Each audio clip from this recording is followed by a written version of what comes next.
তুইও অবিক ভাইয়াকে পছন্দ করিস তাই না হিয়া? না তো, আমি অভিক ভাইকে কেন পছন্দ করব?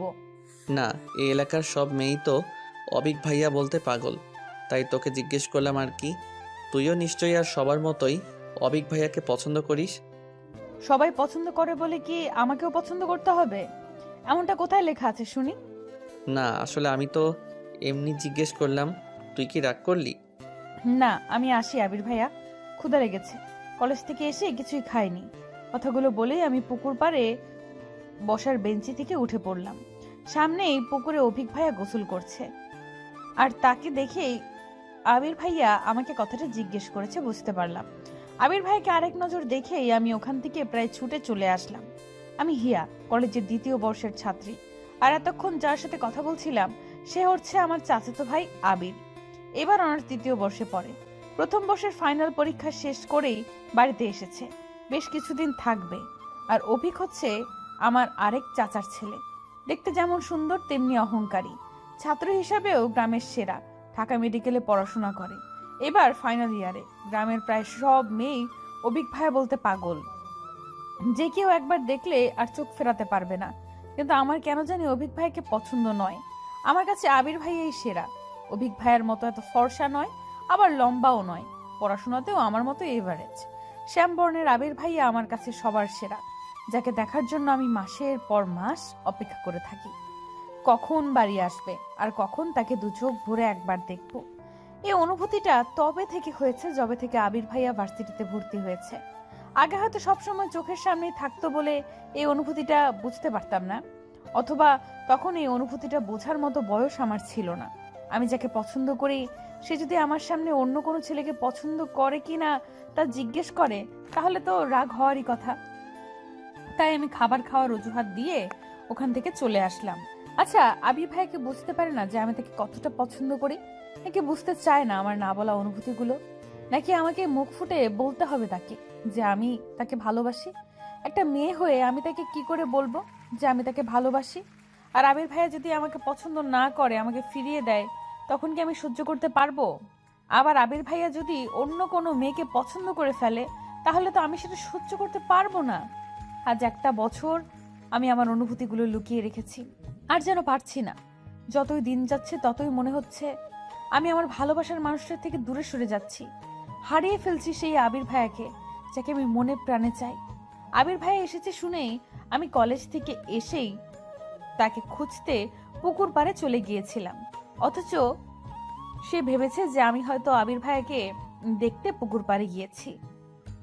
এই জন্যই হয়তো আমাকে কথাটা জিজ্ঞেস করলো। তার মানে আবির ভাইয়া আমাকে ভুল বুঝেছে। কথাটা ভাবতেই আমার নিজেরই লজ্জা লাগলো। অভিক ভাইয়াও তো তাকিয়েছিল আমার দিকে। সেও ভেবেছে যে আমি তার গোসল করা দেখতে গিয়েছি। ছি, ব্যাপারটা এতক্ষণ আমার মাথাতেও আসেনি। আমার মনে হচ্ছে যে আবার ছুটে গিয়ে আবির ভাইয়াকে বলে আসি যে আমি ওনাকে দেখতে ওখানে গিয়েছিলাম, অভিক ভাইয়াকে নয়। যেই ভাবা সেই কাজ। আমি আবার এক ছুটে পুকুর পাড়ে চলে গেলাম। কিন্তু আবির ভাইকে সেখানে না দেখতে পেয়ে এদিক সেদিক খুঁজতে লাগলাম। কিন্তু কোথাও থেকে দেখতে না পেয়ে চলেই আসছিলাম। তখন পেছন ফিরে কারো মুখে আমার নাম শুনতে পেলাম। মিষ্টি একটা কণ্ঠস্বরে সে আমার নাম ধরে ডাকছে। আমি পেছন ফিরে তাকাতেই দেখি যে অভিক ভাইয়া একটা লুঙ্গি আর হাতা কাটা গেঞ্জি পরে গামছা দিয়ে চুলটা মুছতে মুছতে আমার দিকেই এগিয়ে আসছে। আমি ওখানেই দাঁড়িয়ে রইলাম। তারপর বললাম, ভাইয়া কেমন আছেন? আমি তো ভালোই আছি। তুমি কেমন আছো? কালকে এসেছি অথচ তোমাকে আজ দেখতে পেলাম। কোথায় ছিলে? আমিও ভালোই আছি। আসলে কলেজে গিয়েছিলাম তো, মাত্রই আসলাম, তাই হয়তো দেখতে পাননি। কলেজে না হয়ে আজ গিয়েছিলে? কাল সারাদিন কোথায় ছিলে দেখলাম না তো। না, আসলে রাতে পড়ছিলাম। অজুহাত? তা পড়াশোনা কেমন চলছে? এই ঠেলে ঠুলে চলছে আর কি। আমি তো আর আপনার মতো নাম্বার ওয়ান স্টুডেন্ট না। আমার যেমন চলার কথা তেমনই চলছে। খোটা দিচ্ছ কেন? ভালোই কথা শিখেছো দেখছি। অভিক ভাইয়া আমাদের কাজিনদের সাথে তুমি করেই বেশি কথা বলে, আর আমি অভিক ভাইয়ার থেকে আগে থেকেই 10 হাত দূরে থাকার চেষ্টা করতাম। আমি অভিক ভাইয়াকে কিছু বলতে যাব, ঠিক তখনই সেখানে আবির ভাইয়া এসে হাজির। আবির ভাইয়াকে দেখে আমি আরো চুপ হয়ে গেলাম। আবির ভাইয়া অভিক ভাইয়াকে লক্ষ্য করে বলল, কেমন আছেন ভাইয়া? এই তো ভালো। তুমি? তুমি কখন আসলে? এই তো কিছুক্ষণ আগেই। আপনি তো কাল এসেছেন তাই না? হুম। থাকবে নাকি কয়দিন? না, বেশি দিন ছুটি নেই। আর 2টা টিউশনি আছে, ছুটি দিয়ে এসেছি। বেশি দিন থাকতে পারবো না। টিউশনি করা তোমার পড়াশোনার ক্ষতি হয় না? আমি তো আর সারাক্ষণ পড়ি না। আর 2টা টিউশনি থাকলে হাত খরচটা হয়ে যায় আর কি। তাদের গল্পের মাঝে আমার নিজেকে অসহায় লাগছিল, তাই আমি চুপি চুপি ওখান থেকে কেটে পড়লাম। আমি ঘরে ঢুকতেই মা চেঁচাতে লাগলো। সেই তখনই বললি যে ক্ষুধা লেগেছে, আমি তখন ভাত বেড়ে রেখেছি, অথচ তোর আসার নাম নেই। কোথায় গিয়েছিলে এই দুপুরে? এইখানেই আবির ভাইয়া এসেছে তাই। ওদের দেখে কিছু শেখ। সারাক্ষণ টোটো করে ঘুরে বেড়ালে ওদের মতো আর ভার্সিটিতে পড়তে হবে না। তোর বাবা বলে দিয়েছে কোনো ভার্সিটিতে চান্স না পেলে সোজা বিয়ে দিয়ে দেবে। আসিফ এখন বাবা মায়ের সম্মান রাখলে তবেই বাঁচা। কথাগুলো বলে মা হন হন করে ঘর থেকে বের হয়ে গেল। এই অভিক ভাইয়া আর আবিক ভাইয়া কেন যে ভার্সিটিতে চান্স পেয়েছিল কে জানে। আমাকে আর আমার চাচাতো বোন হিমাকে সারাক্ষণ তাদের গুণগান শুনে কাটাতে হয়। মাঝে মধ্যে ওদের দুজনের উপর প্রচুর রাগ হয়। আর আমার ছোট ভাই আসিফ ভাইদের মান রাখতে সেও ক্লাস টপার 5-এ বৃত্তি পেয়েছে, 8-এ বৃত্তি পেয়েছে, এবার 9-এ পড়ে। বোঝাই যাচ্ছে যে ভাইদের পথ অনুসরণ করেই এগোচ্ছে। আর আমি আর আবির ভাইয়ের ছোট বোন হিমা জমজের মতো একই ক্লাসেই পড়ি, আবার রেজাল্টও একই থাকে। কোনো মতে টেনে টুনে পাস। বিকেলে আমি আর হিমা হাঁটতে বের হয়েছি। তখন হিমা লাজুক ঘেসে আমাকে বলল, জানিস ইয়া, আমি না অভিক ভাইকে পছন্দ করি। অভিক ভাইকে দেখলেই না আমার কেমন জানি লাগে, মনে হয় সারাক্ষণ ওনাকেই দেখি। ইস, ওনার যদি একটা ছোট ভাই বা বোন থাকতো, তাহলে তার ওসিলায় হলেও সারাক্ষণ আমি ওনাদের বাড়ির আশেপাশে ঘুরঘুর করতাম। আর বড় চাচাও দেখ, নিজের বাড়ি রেখে অন্য জায়গায় গিয়ে বাড়ি বানাতে হবে।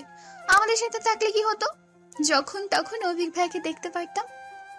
তুই এমন ভাবে বলছিস যেন অভিক ভাইয়াদের বাড়ি আমাদের বাড়ির থেকে কতই না দূরে, শুধুমাত্র রাস্তার এপার ওপার। আর তুই যে অভিক ভাইকে পছন্দ করিস এটা তো অনেক পুরাতন কথা, নতুন কিছু বল। একটা কথা কান খুলে শুনে রাখ, তুই কিন্তু অভিক ভাইয়ের দিকে একদম নজর দিবি না। অভিক ভাইয়া শুধু আমার। আচ্ছা হিয়া, অভিক ভাইয়ার কেমন মেয়ে পছন্দ হতে পারে বলতো? তুই এমন ভাবে বলছিস যেন অভিক ভাইয়া আমাকে বলেছে যে হিয়া আমার না এমন টাইপের মেয়ে পছন্দ। তুমি একটু খুঁজে দেবে? তুই মজা নিচ্ছিস তাই না? তুই নিজে যখন কাউকে পছন্দ করবি তখন বুঝবি যে ভালোবাসার মানুষটি সম্পর্কে জানার জন্য মন কেমন করে। তখন আমাকে বললে আমি ওইভাবে মজা করব। আরে বোন, তুই রাগ করছিস কেন? আমি তো এমনিই বললাম। তুই হঠাৎ অভিক ভাই নিয়ে পড়লি কেন বলতো? কাহিনী কি? সামনেই তো 14ই ফেব্রুয়ারি আসছে। আমি একটা প্ল্যান করেছি, তোকে ছাড়া আর কাউকে তো বলা যাবে না। তার আগে বল, তুই আমাকে হেল্প করবি? কি এমন প্ল্যান করেছিস যে আমার হেল্প ছাড়া হবে না? বলে ফেল শুনি। আমি না এবার ভ্যালেন্টাইন্স ডেতে অভিক ভাইকে একটা চিঠি দেব। তুই কি পাগল হয়ে গেছিস? কেউ জানতে পারলে কি লঙ্কা কাণ্ড হবে তা ভেবে দেখেছিস? আর অভিক ভাইয়ের রিয়াকশন কি হবে বুঝতে পারছিস? তা কল্পনা করতেও আমার হাড় হিম হয়ে আসছে। আরে ভাই, আমি নাম ধাম লিখে দেবো নাকি? আমি অতটাও বোকা নই। তুই আমাকে হেল্প করবি, ব্যাস। বাকিটা আমি তোকে পরে জানাবো, যদি রাজি হয়ে যায়। তুই কি পাগল? চিঠিতে কি এমন দিবি যে তোর নাম না জেনেই তোকে পছন্দ করবে? তোকে না চিনলে তোকে উত্তরই বা দিবে কি করে? আর তুই চিঠিটা কিভাবে দিবি? এত কিছু তোকে ভাবতে হবে না, তুই আমার সাথে থাকবি, হেল্প করবি, ব্যাস। আর কিচ্ছু জানি না। এবার বাড়ি চল, সন্ধ্যা হয়ে আসছে। আর একটু দেরি করলে তো তোর মা আর আমার মা মিলে কুরুক্ষেত্রে বাঁধিয়ে দেবে। আচ্ছা চল, বলেই আমরা বাড়ির পথে পা বাড়ালাম। হিমা যে কি প্ল্যান করছে তা ভেবে এখনই আমার মাথা ব্যথা শুরু হয়ে গেছে। কে জানে এই মেয়েটা আবার কি ফোন দিয়ে এঁটেছে। হিমার কথা শুনে আমারও খুব ইচ্ছে হচ্ছিল যে আবির ভাইয়াকে একটা চিঠি লিখবো।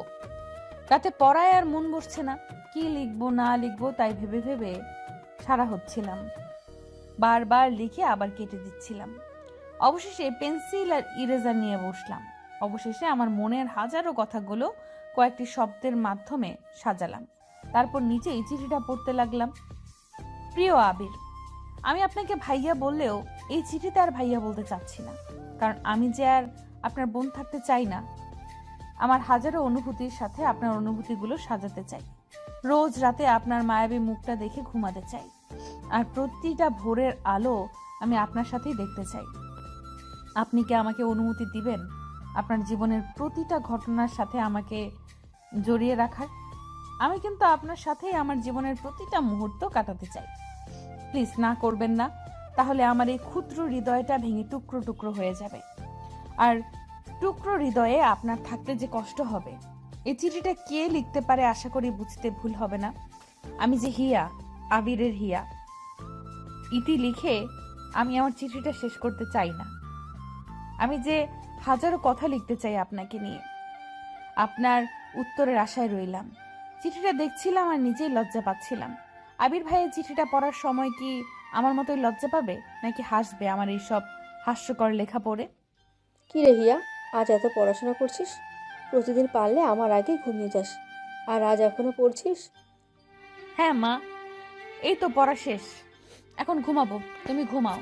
কথাটা বলে লাইট অফ করে মায়ের পাশে শুয়ে পড়লাম। আর কাল চিঠিটা আবির ভাইয়ার কাছে কিভাবে পৌঁছাবো তাই ভাবতে ভাবতে ঘুমিয়ে পড়লাম। সকালে কলেজে যাওয়ার সময় হিমা জানালো যে ওর চিঠি লেখা শেষ। ও নাকি পুরো 4 পাতার একটা রচনা লিখেছে। আমি শুনে তো অবাক। তারপর হাসি থামাতে না পেরে বললাম, তুই কি প্রেমপত্রের নামে কোনো রচনা লিখেছিস? এত বড় চিঠি কেউ লিখে? আর তোর মনে হয় অভিক ভাইয়া ওই চিঠি দেখার পর আর পড়বে? আমি কি করব বল, লিখতে লিখতে বড় হয়ে গেছে। আমি তো ভেবেছি যে ওইটা দেখে দেখে তুই আমাকে সুন্দর করে লিখে দিবি। আমার যে হাতের লেখা, অভিক ভাইয়া হাতের লেখা দেখে বমি না করে দেয়। চিঠি পড়া তো দূরের কথা। আরে ভাই, তোর চিঠি আমি কেন লিখবো? তুই কিন্তু কথা দিয়েছিস যে আমাকে হেল্প করবি, এখন পিছু হটলে চলবে না। আচ্ছা বাবা, করব হেল্প। তার আগে বল যে এই চিঠিটা তুই অভিক ভাইয়া অবধি পৌঁছাবি কি করে? কথাটি জিজ্ঞেস করার আরেকটা কারণ হচ্ছে, আমার চিঠিটাও আবির ভাইয়াকে সেইভাবেই দিব। আমার কথাটা শুনে হিমা মুচকি হেসে বলল, ওটা আমার জন্য কোনো ব্যাপারই না।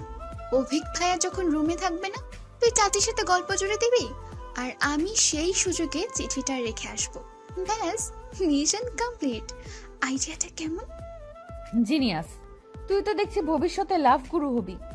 কলেজে পৌঁছেই আমি হিমার চিঠিটা নিয়ে সবার থেকে লুকিয়ে পড়তে লাগলাম। এত লেখা লিখেছে যে পুরো ক্লাসের ফাঁকে ফাঁকে পড়েও আমি সেই চিঠি শেষ করতে পারলাম না। অবশেষে চিঠিটা আমার কাছে রেখে দিলাম। সারাদিন আর আবির ভাইকে দেখতে পেলাম না, হয়তো বন্ধুদের সাথে আড্ডা দিতে গেছে। এতদিন পর গ্রামে এসেছে, তাকে এক পলক দেখার জন্য আমার মনটা ছটফট করছিল। বিকেলে আমি আর হিমা আমাদের রুমে বসে হিমার চিঠিটা ঠিক করছিলাম। ঘরের দরজা বন্ধ দেখে মা কয়েকবার বকা দিলেও আমরা তার কথার গুরুত্ব দিলাম না। আজকের মধ্যেই আমাদের চিঠি লেখা শেষ করতে হবে। কাল যে ফেব্রুয়ারির 13 তারিখ, কালকে এই চিঠিগুলো তাদের মালিকের কাছে পৌঁছে দিতে হবে। কেটে কুটে অবশেষে হিমার চিঠিটাও ঠিক করলাম। তারপর হিমা চলে গেল আর আমি সেই চিঠিটা সুন্দর করে আরেকটা পৃষ্ঠায় লিখতে বসলাম।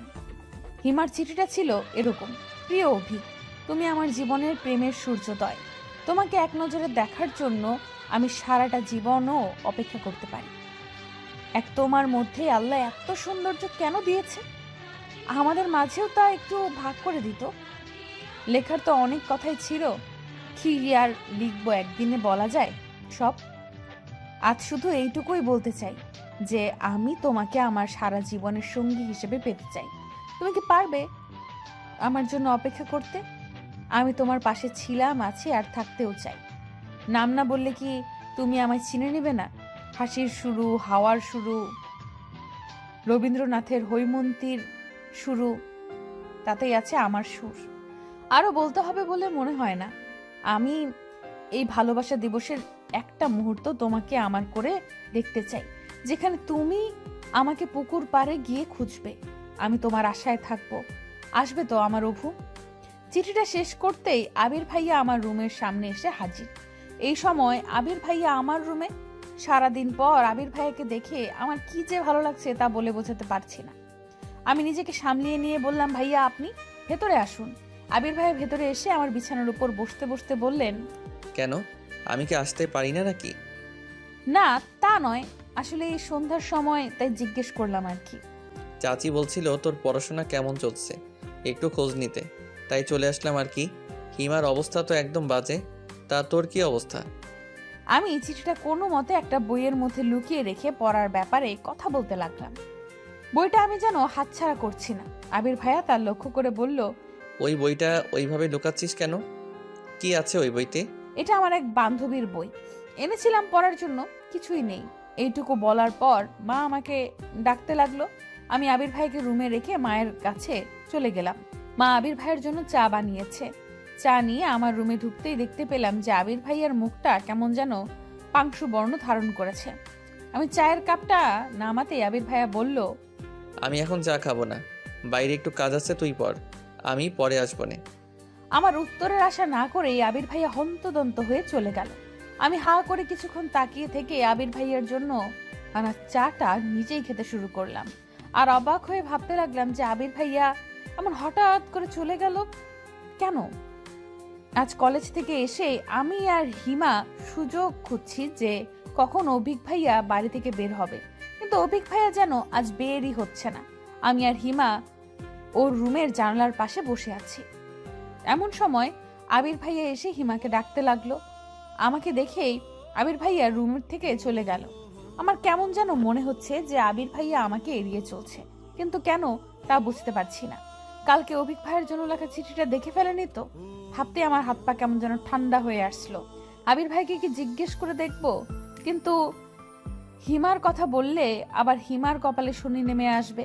আর যদি এটা ভাবে যে আমি অভিক ভাইয়াকে চিঠি লিখব, তখন এসব ভাবছিলাম। তখন হিমা রুমে এসেই আমাকে জড়িয়ে ধরে আস্তে আস্তে বলল, আরে অভিক ভাই বের হয়ে গেছে, চল তাড়াতাড়ি। আমি হিমার সাথে বিনা বাক্যে বের হয়ে গেলাম। আবির ভাইয়া বারান্দায় বসে চাচির সাথে কথা বলছিল। আমাকে আর হিমাকে যেতে দেখে হিমাকে উদ্দেশ্য করে বলল, কিরে হিমু, এখন আবার কোথায় যাচ্ছিস? হিয়া নাকি একটু বড় চাচির ওখানে যাবে, তাই। ইয়া যাবে ভালো কথা, তোকে সাথে যেতে হবে কেন? মা না কি যেন করতে বললো তোকে, যা কাজ কর। আমি জানি হিমার কোনো কাজ নেই, কিন্তু আমার সাথে যেতে দিবে না, এজন্য এমন করছে। আমার মনটা খারাপ হয়ে গেল। হিমাও রাগ করে রুমে চলে গেল।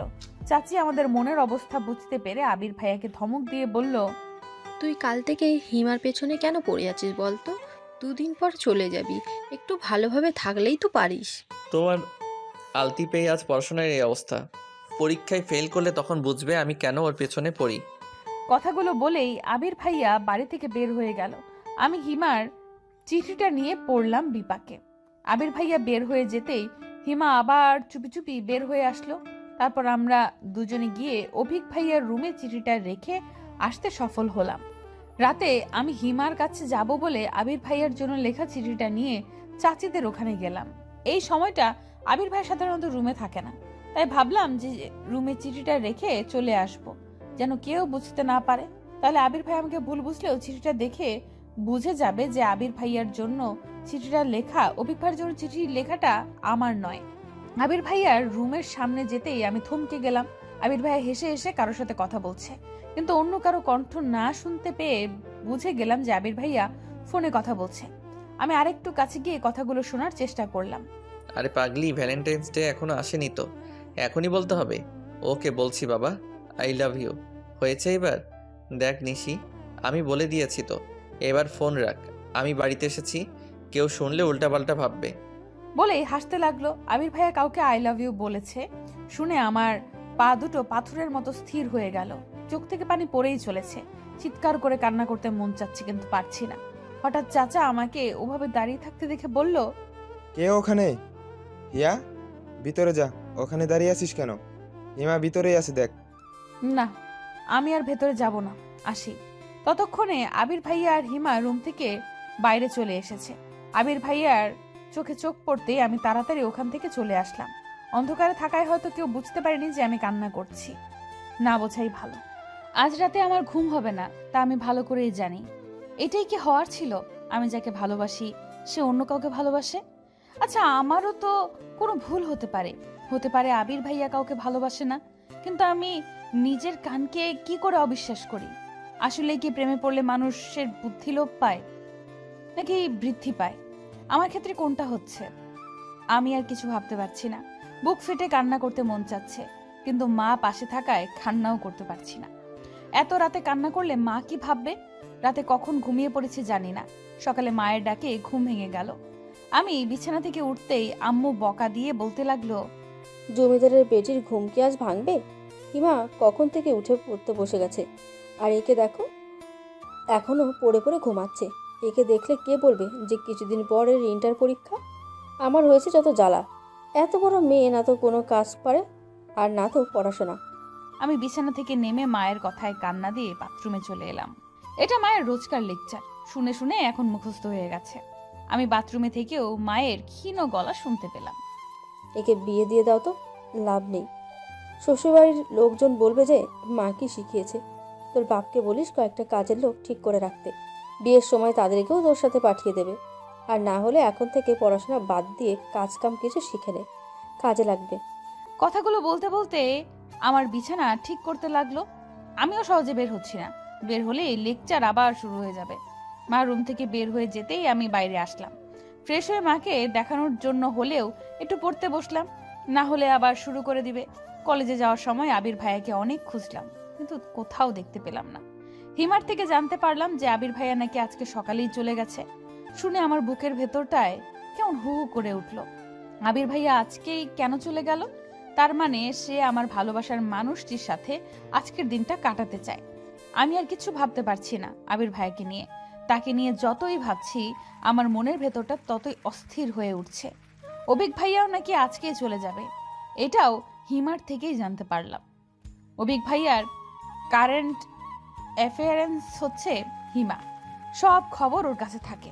পুরো রাস্তা হিমা বক বক করে যাচ্ছে, অথচ আমি চুপ করে আছি দেখে হিমা জিজ্ঞেস করলো, কিরে, তুই আজ এমন চুপ করে আছিস কেন? অসুস্থ নাকি? না তো, আমি অসুস্থ থাকলে কলেজে যেতাম নাকি? তুই চিনিস না আমাকে? আসলে আমি তো অভিক ভাইয়াকে দেওয়া চিঠিটা নিয়ে চিন্তিত আছি। না জানি অভিক ভাইয়া কি ভাববে, আদৌ তোকে চিনতে পারবে কিনা। আচ্ছা, তোকে না চিনতে পারলে তো ক্ষতি নেই, কিন্তু যদি তোকে চিনে ফেলে আর চাচা বা আবির ভাইয়াকে ব্যাপারটা বলে দেয়, তোর এসব নিয়ে চিন্তা হচ্ছে না? তুই আমাকে সাহস দিবি কি আরো ভয় পাই দিচ্ছিস? আমি তো এসব ভেবেই দেখিনি। আবির ভাইকে এই ব্যাপারে বললে তো আমাকে কুরবানি করে ফেলবে। তুই আমাকে ওই ব্যাপারটা আগে বলবি না? ওর ভয়ের তো মুখ দেখে আমি হাসি চাপিয়ে রাখতে পারছিলাম না। এখন হেসে ফেললে হিমা রেগে আগুন হয়ে যাবে, তাই আমি অনেক কষ্টে হাসিটা চেপে রেখে ওকে সাহস দিয়ে বললাম, আরে অভিক ভাই চিনে ফেললেও সমস্যা নেই, তুই তো নিজের নাম লিখে দিসনি। অভিক ভাইয়াকে যে কেউ চিঠি দিতে পারে, তা কি আমরা জানি নাকি? কিন্তু চাচি যদি বলে দেয় যে কাল ওনাদের বাড়িতে শুধু আমরাই গিয়েছিলাম, তখন আমার তো ভয় এখনই কলেজে শুকিয়ে যাচ্ছে। আমি ব্যাগ থেকে পানির বোতল বের করে ওর দিকে এগিয়ে দিয়ে বললাম, আচ্ছা চিন্তা করিস না, ধরা পড়লেও বলে দেব যে কেউ একজন আমাদের কাছে চিঠিটা দিয়ে দিয়েছিল অভিক ভাইয়া পর্যন্ত পৌঁছে দিতে। আমরা দিয়েছি, আর কিছু জানি না। কে চিঠি দিয়েছে তা বলা যাবে না। তারপর হিমাকে কিছুটা শান্ত করে নিয়ে আমরা কলেজ অবধি পৌঁছলাম। আজ সারাদিন আমার কানে শুধু আবির ভাইয়ার বলা কাল রাতের কথাগুলোই বাজতে লাগলো। যাই করি না কেন ঘুরে ফিরে শুধু ওই কথাগুলোই মনে হতে লাগলো। হিমা নিজে অভিক ভাইকে নিয়ে চিন্তিত ছিল, তাই আমার দিকে আর নজর না দেওয়ায় আমিও বেঁচে গেলাম ওর জেরা থেকে। হিমা এখন মনে প্রাণে চাইছে যে আমরা কলেজ থেকে ফেরার আগেই যেন অভিক ভাইয়া চলে যায়। হিমার দোয়াটা মনে হয় আল্লাহ কবুল করেছিল। আমরা পৌঁছে দেখলাম যে অভিক ভাইয়ার মা মানে আমাদের বড় চাচি আমার মায়ের সাথে গল্প করছে, আর ওনার থেকে জানতে পারলাম যে অভিক ভাইয়া চলে গেছে। বেচারি হিমা একদিক দিয়ে খুশি হলো যে অভিক ভাইয়ার চিঠি সম্পর্কে কাউকে কিছু বলেনি, কিন্তু অভিক ভাইয়াকে আবার অনেক দিন দেখতে পাবে না বলে দুঃখও পাচ্ছিল। ইন্টার্নি শেষ না করে নাকি অভিক ভাইয়া আর বাড়ি আসবে না সহজে, এটাও হিমার মুখেই শুনেছি। ও যে এত খবর কিভাবে পায় আমি তাই বুঝি না। পুরো একটা সিসিটিভি ফুটেজ। আমার তো এখন সন্দেহ হচ্ছে এটা ভেবে যে অভিক ভাইয়া চিঠিটা আদৌ দেখেছে তো। হিমা তো বলল যে চিঠিটা ও অভিক ভাইয়ার বইয়ের মধ্যে রেখেছিল, তাও আবার যে বইটা সামনে ছিল। অভিক ভাইয়া তো বই না পড়ে থাকার মানুষ না, তাহলে কি চিঠিটা দেখেও পড়েনি, নাকি পড়েও হিমাকে চিনতে পারেনি? না চিনতে পারলেই ভালো। এসব ভাবতে ভাবতে রুমের দিকে পা বাড়ালাম। আমি রুমে ঢুকতেই একটা নতুন ডায়েরি দেখতে পেলাম। আমি ব্যাগটা নামিয়ে ডায়েরিটা উল্টে পাল্টে দেখতে দেখতে বাইরে এসে মাকে জিজ্ঞেস করতেই মা বলল, অভিক ডায়েরিটা দিয়েছে তোকে আর হিমাকে নাকি পরীক্ষার জন্য গিফট করেছে। তোদের পরীক্ষার আগে হয়তো আর আসবে না, তাই দিয়ে গেল। আমি ডায়েরি উল্টোতে গিয়ে শেষের দিকে কিছু একটা লেখা দেখতে পেলাম। আমি তাড়াতাড়ি রুমে গিয়ে লেখাগুলো পড়া শুরু করলাম। আমি অবিক। হিয়া, আমি জানি চিঠিটা তুমি লিখেছো। তোমার হাতের লেখা আমি খুব ভালো করে চিনি। দেখো, আমি কথাগুলো তোমাকে সরাসরি বলতে চেয়েছিলাম, কিন্তু তুমি তো জানোই আমি একটু লাজুক প্রকৃতির। কারো সামনে গেলে ভালো করে কথা বলতে পারি না। আর যে কথাগুলো আমি গুছিয়ে লিখতে পারবো সেগুলো সামনে গেলে গুছিয়ে বলতে পারবো না। তাই তোমার থিওরি আমি তোমার উপরই অ্যাপ্লাই করলাম। আমিও আমার মনের কথাগুলো লিখলাম। আমি তোমার থেকে অনেক সিনিয়র, তাই জীবন সম্পর্কে তোমার থেকে আমার ধারণা কিছু বছরের হলেও বেশি। তোমার ওই লাইফটা আমি অনেক বছর আগেই পার করে এসেছি, তাই তোমার মনের অবস্থাটা আমি ভালো করে বুঝতে পারছি। তোমার আবেগের বয়সটা এখনও চাইনি। আবেগ দিয়ে জীবন চলে না হিয়া, বাস্তবতাকে বুঝতে শেখো। আগে এটা বোঝার চেষ্টা করো যে তুমি সত্যিই আমাকে ভালোবাসো নাকি এটা শুধু ভালো লাগে। লাভ আর অ্যাট্রাকশনের মধ্যে অনেক তফাৎ। তোমাকে ফিরিয়ে দেওয়ার মতো ইচ্ছা বা সাহস কোনোটাই আমার নেই। কেন জানি না তোমাকে আমার ভালো লাগে, তবে সেটা আদৌ ভালোবাসা কিনা আমি আজও বুঝতে পারিনি। তাই বাকিটা সিদ্ধান্ত তোমাকেই দিতে হবে। আমি তোমার ভালোবাসা নাকি শুধু ভালো লাগা। আমি কখনো এসব প্রেম ভালোবাসা নিয়ে ভাবার সময় পাইনি। সব সময় পড়াশোনা নিয়ে থেকেছি, কিন্তু আজ হোক বা কাল হোক বিয়ে তো করতেই হবে। তাই তোমাকে ফিরিয়ে দিচ্ছি না, তবে তোমার মন পরিবর্তন হলেও হতে পারে। তোমার জীবনের সবে শুরু, সামনে পরীক্ষা, পড়াশোনার মন দাও। এখন এসব নিয়ে ভাবলে চলবে না। আমি তোমাকে সময় দিচ্ছি ভাবার জন্য। তোমার যদি মনে হয় যে তুমি আমাকে সত্যিই ভালোবাসো, তবে আমি তোমাকে ফিরিয়ে দেব না, অপেক্ষা করব তোমার জন্য। কিন্তু এর মধ্যে যদি তোমার মনে হয় যে আমাকে তোমার শুধু ভালো লাগা, ভালোবাসো না, তবে আমি তোমাকে দোষারোপ করব না, কারণ আমি জানি যে এই বয়সটা আবেগী। আর আমার বাহ্যিকতা দেখে আমাকে বিচার করো না।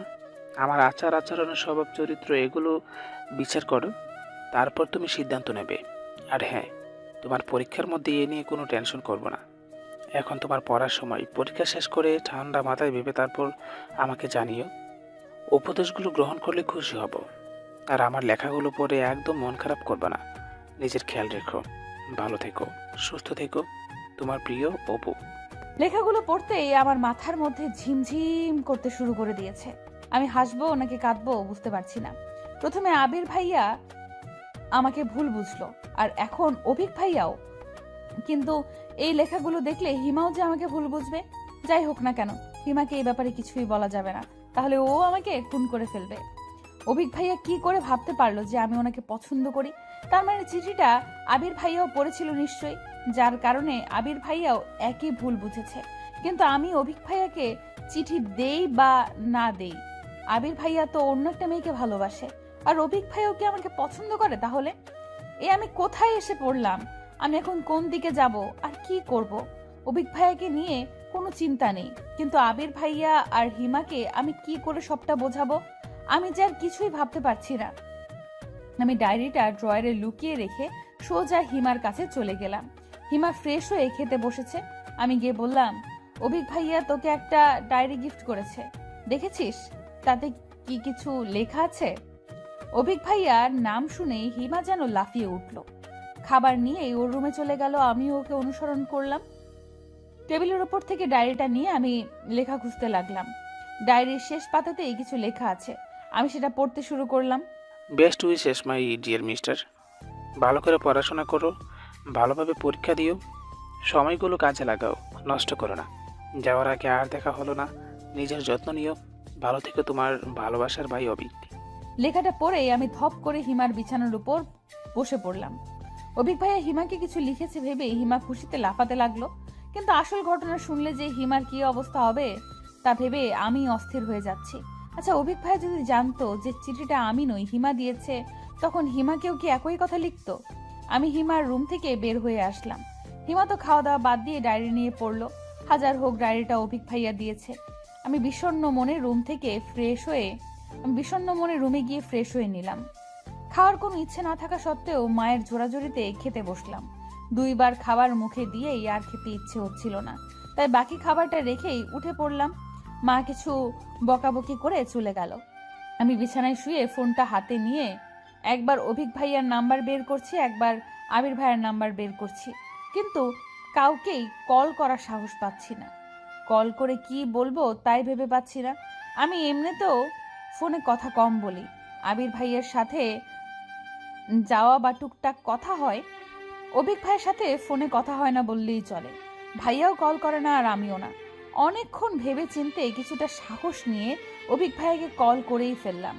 কল করার কিছুক্ষণ পর আবির ভাইয়া কল রিসিভ করে বলল, হ্যালো হিয়া, আবির ভাইয়া কোথায় আপনি? আমি মাত্র পৌঁছালাম বাসায়, কিছু বলবি? না মানে ভালোভাবে গেছেন তো?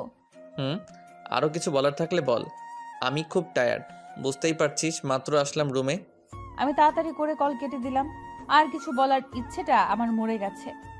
একটু ভালো করে কথা বললেও পারতো। আমি কল কেটে দেওয়ার পর আবির ভাইয়া আরো 2বার কল করলো।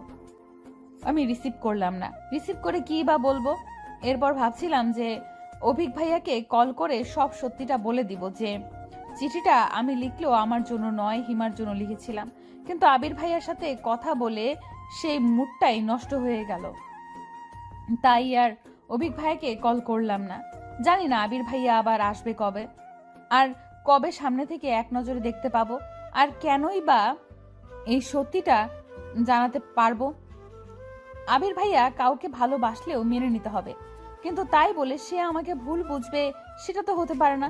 কিন্তু হিমাকে সত্যিটা তাড়াতাড়ি জানাতেই হবে, নইলে অনেক কিছুই হতে পারে। বিশেষ করে হিমা পরে ব্যাপারটা জানতে পারলে আমাকে ভুল বুঝবে।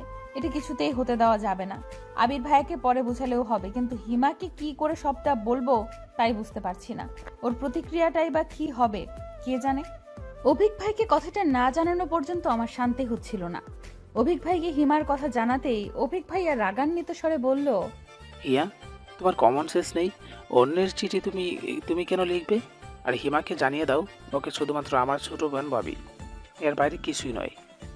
ভাইয়া কথাটা আপনি নিজে হিমাকে জানিয়ে দিলে খুশি হতাম। ওকে, আর আমি তোমাকে পছন্দ করি এটা তো এখন তুমি জেনেই গেছো। তোমার মতামত যখন খুশি জানিয়ে দিও, আমি আশায় থাকবো তোমার উত্তরের। এখন পড়াশোনার সময়, এসব নিয়ে ভাবতে হবে না। ভাইয়া আসলে আমি আপনাকে আমার বড় ভাই হিসাবেই মানি, তাই। ওকে, আমার জন্য তোমার চিন্তা করতে হবে না। ভেবো না যে তুমি না করার আমি অনেক কষ্ট পাবো, কেননা তোমাকে আমার ভালো লাগে, জাস্ট এইটুকুই। ব্যাপারটা এখানেই শেষ হয়ে গেল। ভালো হয়েছে কোনো জিনিস নিয়ে বাড়াবাড়ি আমার একদম পছন্দ নয়। আর এসব কথাগুলো কাউকে জানানোর প্রয়োজন নেই। কাজিনদের মধ্যে কোনো ভুল বোঝাবুঝির সৃষ্টি হোক, সেটা আমি চাই না। আচ্ছা। তুমি কি আমাকে ভয় পাও? না আসলে প্লিজ কিছু মনে করো না, আমি এভাবে কথাগুলো বলতে চাইনি, কিন্তু ইটস ওকে ভাইয়া, আপনি শুধু হিমাকে একটু বুঝিয়ে বলবেন তাহলেই হবে। আচ্ছা সরি হিয়া, সত্যিটা না জেনেই আমি তোমাকে। থাক না, এসব আর না বলাই ভালো। তারপর অভিক ভাইয়া কল কেটে দিতেই আমি যেন হাফ ছেড়ে বাঁচলাম। একটু পরে হিমা মন খারাপ করে আমার রুমে আসলো। তারপর আমাকে জড়িয়ে ধরে কান্না করতে লাগলো, কারণ অভিক ভাইয়া ওকে সবটা বলেছে, আর সেটা শুনেই ওর এই অবস্থা। অভিক ভাই সব কিছু পেয়েছে বলে এত অহংকার থাকতে হবে? আমি কি দেখতে এতটাই খারাপ? পড়াশোনায় নাও একটু কাঁচা, তাই বলে এভাবে সরাসরি মুখের উপর না করে দিতে পারলো? আমি ওর পিঠে হাত বুলিয়ে শান্ত হতে বললাম। তারপর ওকে বুঝালাম যে অভিক ভাইয়ের থেকে আরো ভালো ছেলে পাবে ও। অভিক ভাইয়া আমাকে পছন্দ করে, এটা ওর থেকে গোপন রাখাই ভালো। তাই ও এই বিষয়ে আর কিছু বললাম না। কেটে গেছে কয়েকটা মাস। আমি আবির ভাইয়ের সাথে আর একদিনও কথা বলিনি। সে তো তার প্রিয় মানুষের সাথেই আছে, আমার সাথে কেন কথা বলতে হবে? আমিও ভার্সিটিতে পড়বো, আর প্রেম করে আবির ভাইকে দেখিয়ে দিব। ইদানিং আমার পড়াশোনা দেখে রীতিমতো সবাই অবাক, ভীষণ অবাক। আর আব্বু ভীষণ খুশি যে আমি পড়াশোনায় মন দিয়েছি। সত্যি বলতে ইদানিং পড়াশোনা করতে আমার ভালোই লাগে। আর সব থেকে মজার ব্যাপার হচ্ছে, পড়াশোনায় ডুবে থাকলে আবির ভাইয়ার কথাও বেশি মনে পড়ে না। কলেজে এখন আর যেতে হয় না, শুধু প্রাইভেট আর কোচিং। ভালোই যাচ্ছে দিনকাল। আজ আমার একমাত্র ফুফুর বড় মেয়ের গায়ে হলুদ অনুষ্ঠান। ফুফুর শুধু 2 মেয়ে, কোনো ছেলে নেই। বড় মেয়ে নিশি আর ছোট মেয়ে মিশি। মিশি এবার ক্লাস 9-এ পড়ে। ফুপুর বাড়ি আমাদের বাড়ি থেকে বেশি দূর না হলেও বেশি যাওয়া হয় না ওখানে। আজ ফুপুর বাড়িতে যাওয়ার কোনো ইচ্ছে আমার ছিল না, কিন্তু হিমা যখন জানালো যে আজ নিশি আপুর গায়ে হলুদের অনুষ্ঠানের জন্য আবির ভাইয়া আসবে, তখন কেন জানি আমার যেতে মন চাইলো। কতদিন আবির ভাইয়ের ওই মুখটা দেখি না, কিন্তু সে তো অন্য কাউকে ভালোবাসে। কথাটা মনে হতেই আবার আমার মনটা খারাপ হয়ে গেল। কিন্তু আমি না গেলে হিমাও যাবে না। হিমার জেদের কাছে হেরে অবশেষে রাজি হলাম। সবার সাথে আমিও হলুদ শাড়ি পরেছি, আর আমার চোখ দুটো শুধু বারবার আবির ভাইকে খুঁজছে। কখন যে আসবে। হিমা সবার সাথে মজা করছে, কিন্তু আমি একপাশে দাঁড়িয়ে আবির ভাইকে খোঁজার চেষ্টা করছি। এমন সময় কেউ একজন আমার পেছন থেকে বলে উঠল। Excuse me Keshabati. আমি পেছনে তাকাতেই দেখতে পেলাম যে একটা ছেলে দাঁড়িয়ে আছে। ছেলেটা দেখতে কিছুটা অভিক ভাইয়ার মতোই। আমি প্রথমে দেখেই কিছুক্ষণ হাঁ করে তাকিয়েছিলাম যে অভিক ভাইয়া তো আসার কথা না, তাহলে এই ছেলেটাকে? আর আশেপাশে তো কেউ নেই। কেশবতী বলে কাকে ডাকছে? এই যে মিস, হ্যাঁ আপনাকেই বলছি। আমি জানি আমি দেখতে অনেক সুন্দর, তাই বলে ওভাবে তাকিয়ে থাকতে হবে? ওনার কথা শুনে আমি রাগে আর লজ্জায় আমার চোখ নামিয়ে নিয়ে বললাম, এই যে মিস্টার হনুমান, সুন্দর হয়েছেন বলে শুধু অহংকার, তাই না? এই সৌন্দর্য কি আপনি নিজে তৈরি করেছেন নাকি? আল্লাহ আপনাকে এত সুন্দর করে তৈরি করেছেন বলেই না আপনি এত সুন্দর হয়েছেন। আর আপনি আমাকে কেশবতী কেন বলছেন? মেনেই যখন নিয়েছেন যে আল্লাহ আমাকে সুন্দর করে বানিয়েছেন, তাহলে হনুমান বলে আপনি সেই সৌন্দর্যের অবমাননা করতে পারেন কি? সেটা তো আপনার অহংকার দেখে বলেছি, কিন্তু আপনি আমাকে... কারণ আমি তো আপনার নাম জানতাম না, শুধু আপনার চুলগুলোই দেখছিলাম। আর এত সুন্দর চুলের অধিকারী যে তাকে কেশবতী বলে ভুল করে নিচ্ছু। চুল তার কবিকার অন্ধকার বিদিশার নেশা। কবিতার এই লাইনটা আপনার জন্য যেন কবি লিখেছিলেন। আচ্ছা, আপনি কে বলুন তো? আমার সাথে এসব আউল ফাউল কেন পেঁচাল শুরু করেছেন? আর আমি বা এতক্ষণ আপনার সাথে কথা বলছি কেন? আরে সরি, আপনাকে যে জন্য ডাকছিলাম তাই তো শোনানো হয়নি। এখানে আশেপাশে কোনো ফুলের দোকান আছে? মিশি আমাকে ফুল কিনে আনতে বলেছে, কিন্তু আমি এখানে তেমন কিছুই চিনি না। আপনাকে দেখে ভাবলাম যে জিজ্ঞেস করে নেই। মিশি আর কাউকে পায়নি ফুল কেনার জন্য। আপনার মতো একটা গাধাকে পাঠিয়েছে। আর আপনিও আমাকে পেলেন জিজ্ঞাসা করার জন্য। আশেপাশে কোনো ছেলের অভাব আছে নাকি? মেয়ে দেখলে এই কথা বলতে মন চায়? লুচ্চা! আপনি আশেপাশে আর কাউকে দেখতে পাচ্ছেন? এখানে শুধু আমি আর আপনি আছি।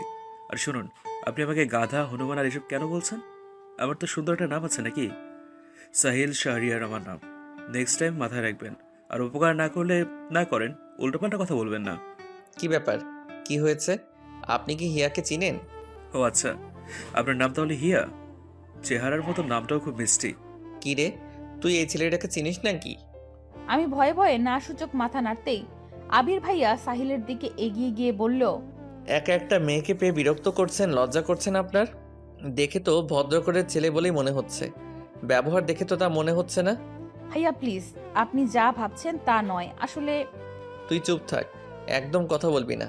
দিন দিন তোর সাহসটাও বেড়ে যাচ্ছে। আমি কি বলবো না বলবো বুঝতে পারছি না। আবির ভাইয়া রেগে গেছে বুঝতে পারলাম। আর আবির ভাইয়ার এই ব্যবহারের কারণে সাহিলও রেগে গেছে। সাহিলও এবার আবির ভাইয়ার দিকে এগিয়ে গিয়ে বলল, আপনাকে তো ভদ্র ঘরের মেয়ে বলে মনে হচ্ছে। না জেনে শুনে কথা বলতে এসেছেন কেন? হ্যাঁ, আবির, কখন আসলি? আর এখানে কি হয়েছে? সাহিল, তুমিও এখানে? কি হচ্ছে এটা কি এখানে? না ফুপা, কিছুই হয়নি। আসলে আবির ভাইয়া আমাকে খুঁজে পাচ্ছিল না তাই। এ সাহিল, আমার এক চাচাতো বোনের ছেলে এই প্রথম আমাদের গ্রামে এসেছে। আবির, ওকে নিয়ে গ্রামটা ঘুরে দেখাস। আর ওই মেয়েটাকে, হিয়া? ফুপার কথায় এতক্ষণে সবার আবির ভাইয়ার সাথে আসা মেয়েটির দিকে নজর পড়ল। আমি কিছু বলার আগেই আবির ভাইয়া আমার হাত থেকে নিজের হাত ছড়িয়ে নিয়ে মেয়েটার পাশে গিয়ে বলল, এই নিশি আমার বান্ধবী, কখনো গ্রামের বিয়ে দেখেনি, তাই নিশি আপুর বিয়েতে আসতে যাচ্ছিল, তাই। ভালো হয়েছে নিয়ে এসেছিস। তা তোরা সবাই এখানে দাঁড়িয়েছিস কেন? ভেতরে যা, সবাই ভেতরে। বলেই ফুপা ওখান থেকে চলে গেল।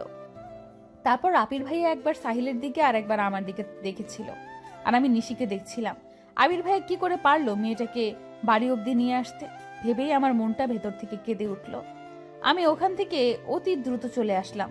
সাহিল ভাইয়াও আবির ভাইয়ের দিকে কটমট করে তাকিয়ে থেকে চলে গেল। আবির ভাইয়া আর তার সেই নিশি ওখানে দাঁড়িয়ে রইল। আমি ওখান থেকে সোজা বাড়ি চলে আসলাম। বাড়িতে কেউ নেই এখন, সবাই ওই বাড়িতে। তাই আমি পুকুর পাড়ে বসে বসে কান্না করছিলাম। এমন সময় পেছনে কারো পায়ের আওয়াজ শুনে ওদিকে তাকাতেই আবির ভাইয়াকে দেখে চমকে উঠলাম। আবির ভাইয়া নিঃশব্দে আমার পাশে বসে বলল, সেদিন কেন আমায় মিথ্যে বলেছিলি? সত্যিটা বললে কি এমন হতো? আমি কি তোর অবিক ভাইয়াকে তোর থেকে কেড়ে নিতাম, নাকি খেয়ে ফেলতাম? আবির ভাইয়ার কথাগুলো শুনে আমি নির্বাক হয়ে গেছি। তার মানে আমার ধারণাটাই ঠিক ছিল। আবির ভাইয়া আমাকে ভুল বুঝেছিল। আমিও হেয়ালি করে বললাম, আমি তো কোনো মিথ্যা বলিনি। আর আপনি যে আপনার হৃদয়ের টুকরাটাকে রেখে আমার সাথে গল্প করতে এসেছেন, এটা কি ঠিক? তুই কি নিশির কথা বলছিস? ও আমার হৃদয় টুকরো কেন হবে? কথা ঘোরাচ্ছিস কেন? খুব কথা ঘোরাতে শিখেছিস দেখছি। হঠাৎ এমন হাসছেন কেন? তোর মুখ দেখলে যে কেউ ভয় পেয়ে যাবে। পুকুরে গিয়ে আগে মুখটা ধুয়ে আয়। আর কান্না করছিলি কেন? ওই সাহিল কিছু বলেছে? কি হয়েছিল? আমি শাড়ির আঁচল খুঁজে সেটা দিয়েই মুখ মুছতে শুরু করলাম। আবির ভাইয়া আমার হাত থেকে শাড়ির আঁচল কেড়ে নিয়ে বলল, এভাবে মুছলে মুখে লাগবে। যা আগে মুখটা ভালো করে ধুয়ে আয়। আমি শাড়ি পরে এমনিই হাঁটতে পারছি না, তার উপর পুকুরের পানি দিয়ে মুখ ধুতে বলছে। আমি রেগে গিয়ে বললাম, এই অবস্থায় আপনি আমাকে পুকুরের পাড়ে যেতে বলছেন? আমি তো আপনার নিশি নয় যে সবকিছু পারফেক্ট হব। আমি বাড়ি যাচ্ছি, এগুলো ধুয়ে আসছি। বলেই আমি বেঞ্চি থেকে উঠতেই আবির ভাইয়া আমার হাত টেনে আবার বেঞ্চিতে বসিয়ে দিলেন। তারপর রেগে গিয়ে বললেন, তুই বারবার নিশির নাম নিয়ে কি প্রমাণ করতে চাইছিস বলতো? আমি বললাম না নিশি আমার ফ্রেন্ড আর কিছুই নয়। আর ও অলরেডি বিবাহিত। নিশি বিবাহিত? এই কথাটা শুনতে খুশিতে আমার লাফাতে মন চাচ্ছিল, কিন্তু আবির ভাইয়াকে সেটা বুঝতে না দিয়ে বললাম, সত্যি নিশি আপনার গার্লফ্রেন্ড নয় আর উনি বিবাহিত? তাহলে সেদিন রাতে। এইটুকু বলে আমি থেমে গেলাম। আবির ভাইয়া অবাক দৃষ্টিতে আমার দিকে তাকিয়ে বলল, কোন দিন রাতে? তুই কবেকার কথা বলছিস? কিছু না, আসলে আপনি আমাকে ভুল বুঝেছিলেন। সেদিন অভিক ভাইয়ের জন্য আমি চিঠি লিখিনি আসলে। আমি নিজে দেখলাম ওটা তোর হাতের লেখা ছিল আর তুই এখনো মিথ্যে বলছিস। আসলে চিঠিটা আমি লিখেছিলাম, তবে আমার জন্য নয় ওটা। এইটুকু বলেই আমি থেমে গেলাম। হিমার নাম জানতে পারলে আবির ভাইয়া যদি রেগে যায়, যদি হিমাকে বকাবকি শুরু করে, সবাইকে বলে দিলে তো কেলেঙ্কারি কাণ্ড হয়ে যাবে। আমি এখন কি করব? সত্যিটাকে আবির ভাইয়াকে বলে দিব? আর সত্যিটা না বললে তো আবির ভাইয়া আমাকে ভুল বুঝবে। কি করব এখন আমি? তুই নিজেই বলছিস যে চিঠিটা তুই লিখেছিস, আবার বলছিস তোর জন্য নয়। এটা কি ধরনের মজা হিয়া? আমাকে কি তোর পাগল মনে হয়? এটা কি স্কুলের কোনো আবেদনপত্র যে বান্ধবীরটা তুই লিখে দিলি? এটা এইটুকু বলেই থেমে গেলেন আবির ভাইয়া। আমি এবার মাথা নিচু করে বসে আছি, এখনো সিদ্ধান্ত নিতে পারছি না কি করব। আমি আস্তে আস্তে মাথাটা তুলে আর চোখে আবির ভাইয়াকে একবার দেখে নিলাম। তার চোখে মুখে কেমন একটা মায়া ছড়িয়ে আছে, যা উপেক্ষা করে মিথ্যা বলা আমার পক্ষে অসম্ভব। আমি আস্তে করে বললাম, আমি আপনাকে বলতে পারি, একটা শর্তে। বলে ফেল, কি শর্ত? আপনি রাজি আছেন? শর্ত না শুনলে কিভাবে রাজি হব? আগে বল। না, আগে আপনি আমাকে কথা দিন, এইটা নিয়ে কোনো ঝামেলা করবেন না, কাউকে কিছু বলবেন না। আচ্ছা ঠিক আছে, আমি কাউকে কিছুই বলবো না। তুই আমাকে বল চিঠিটা কার জন্য লিখেছিলি? হিমার জন্য। আমার কথাটা শুনেই আবির ভাইয়া সাপের মতো ফোঁস করে উঠল, বসা থেকে দাঁড়িয়ে গেল। আমার দিকে এমন ভাবে তাকিয়ে আছে, মনে হচ্ছে আমি যেন হিমার নাম নিয়ে অনেক বড় একটা ঝামেলা করে ফেলেছি। আবির ভাইয়াকে রাখতে দেখে আমিও দাঁড়িয়ে গেলাম। তারপর আবির ভাইয়ার থেকে চোখ নামিয়ে নিয়ে বললাম, আপনি কিন্তু কথা দিয়েছেন কাউকে কিছু বলবেন না। প্লিজ হিমাকে কিছুই বলবেন না, ও আমাকে বারণ করেছিল। কিন্তু এইটুকু বলার পরেই আবির ভাইয়া আমাকে থামিয়ে দিয়ে বলল, তুই এখন আমাকে এসব বলছিস? এসব কবে থেকে চলছে? তুই আমাকে আগে বলিসনি কেন? চিঠিটা কি অবিক ভাইয়াকে দিয়েছিস? অবিক ভাইয়াও কি হিমাকে? প্লিজ ভাইয়া, আপনি কিন্তু আমাকে কথা দিয়েছেন যে হিমাকে কিছু বলবেন না। আর শান্ত হন, এখন কেউ শুনে ফেলবে। তুই আগে বল যে কবে থেকে এসব চলছে? কিছুই চলছে না, অভিক ভাইয়া হিমাকে পছন্দ করে না। হিমাই শুধু পড়াশোনায় ডাব্বা আর ও এসব করে বেড়ায়। মাকে আমি কতবার বলেছি ওর দিকে খেয়াল রাখতে, আর আমি কিছু বললেই বলে যে বাড়াবাড়ি করছি। আজ আসুক ও বাড়িতে। বলে আমাকে রেখে আবির ভাইয়া হন হন করে চলে গেল। আমি অপলক দৃষ্টিতে তাকিয়ে রইলাম সেদিকে। হঠাৎ আমার হিমার কথা মনে পড়তেই আত্মা শুকিয়ে গেল। আবির ভাইয়া এখন গিয়ে আবার হিমাকে কিছু বলবে না তো? আমি তাড়াতাড়ি বাড়ি গিয়ে মুখটা ধুয়েই আবার ফুপুর বাড়ির উদ্দেশ্যে রওনা হলাম। ফুপুর বাড়িতে পৌঁছে হিমাকে হাসি খুশি দেখে স্বস্তির নিঃশ্বাস ফেললাম। যাক বাবা, তার মানে আবির ভাইয়া হিমাকে এখনো কিছু বলেনি। এরপর আমি আবির ভাইয়াকে কোথাও খুঁজে পেলাম না। আমাকে দেখেই মিশি দৌড়ে এলো। আরে হিয়া আপু, তোমার মুখে একই অবস্থা, মুখ ধুয়েছো? আর চলো, নিশি আপু তোমাকে তখন থেকে খুঁজছে, কোথায় হাওয়া হয়ে গিয়েছিলে তুমি? তোরা তো প্রশ্নের উত্তর দেওয়ার ধৈর্য আমার নেই। চল যাচ্ছি। তুমি নাকি সাহিল ভাইয়ার সাথে ঝামেলা করেছো? তুই জানলি কি করে? ওই ছেলেটা তোকে বলেছে? ভাইয়া বলছিল যে আমার এক সুন্দরী আপু নাকি তাকে অনেক অপমান করেছে। পরে জানতে পারলাম যে সেই সুন্দরী আপুটি আর কেউ নয়, তুমি। দেখ তো আমাকে ভালো করে। আমাকে দেখে কি মনে হয় যে আমি কাউকে অপমান করতে পারি? আর যার মান সম্মান বলতে কিছু নেই, তার আবার অপমান।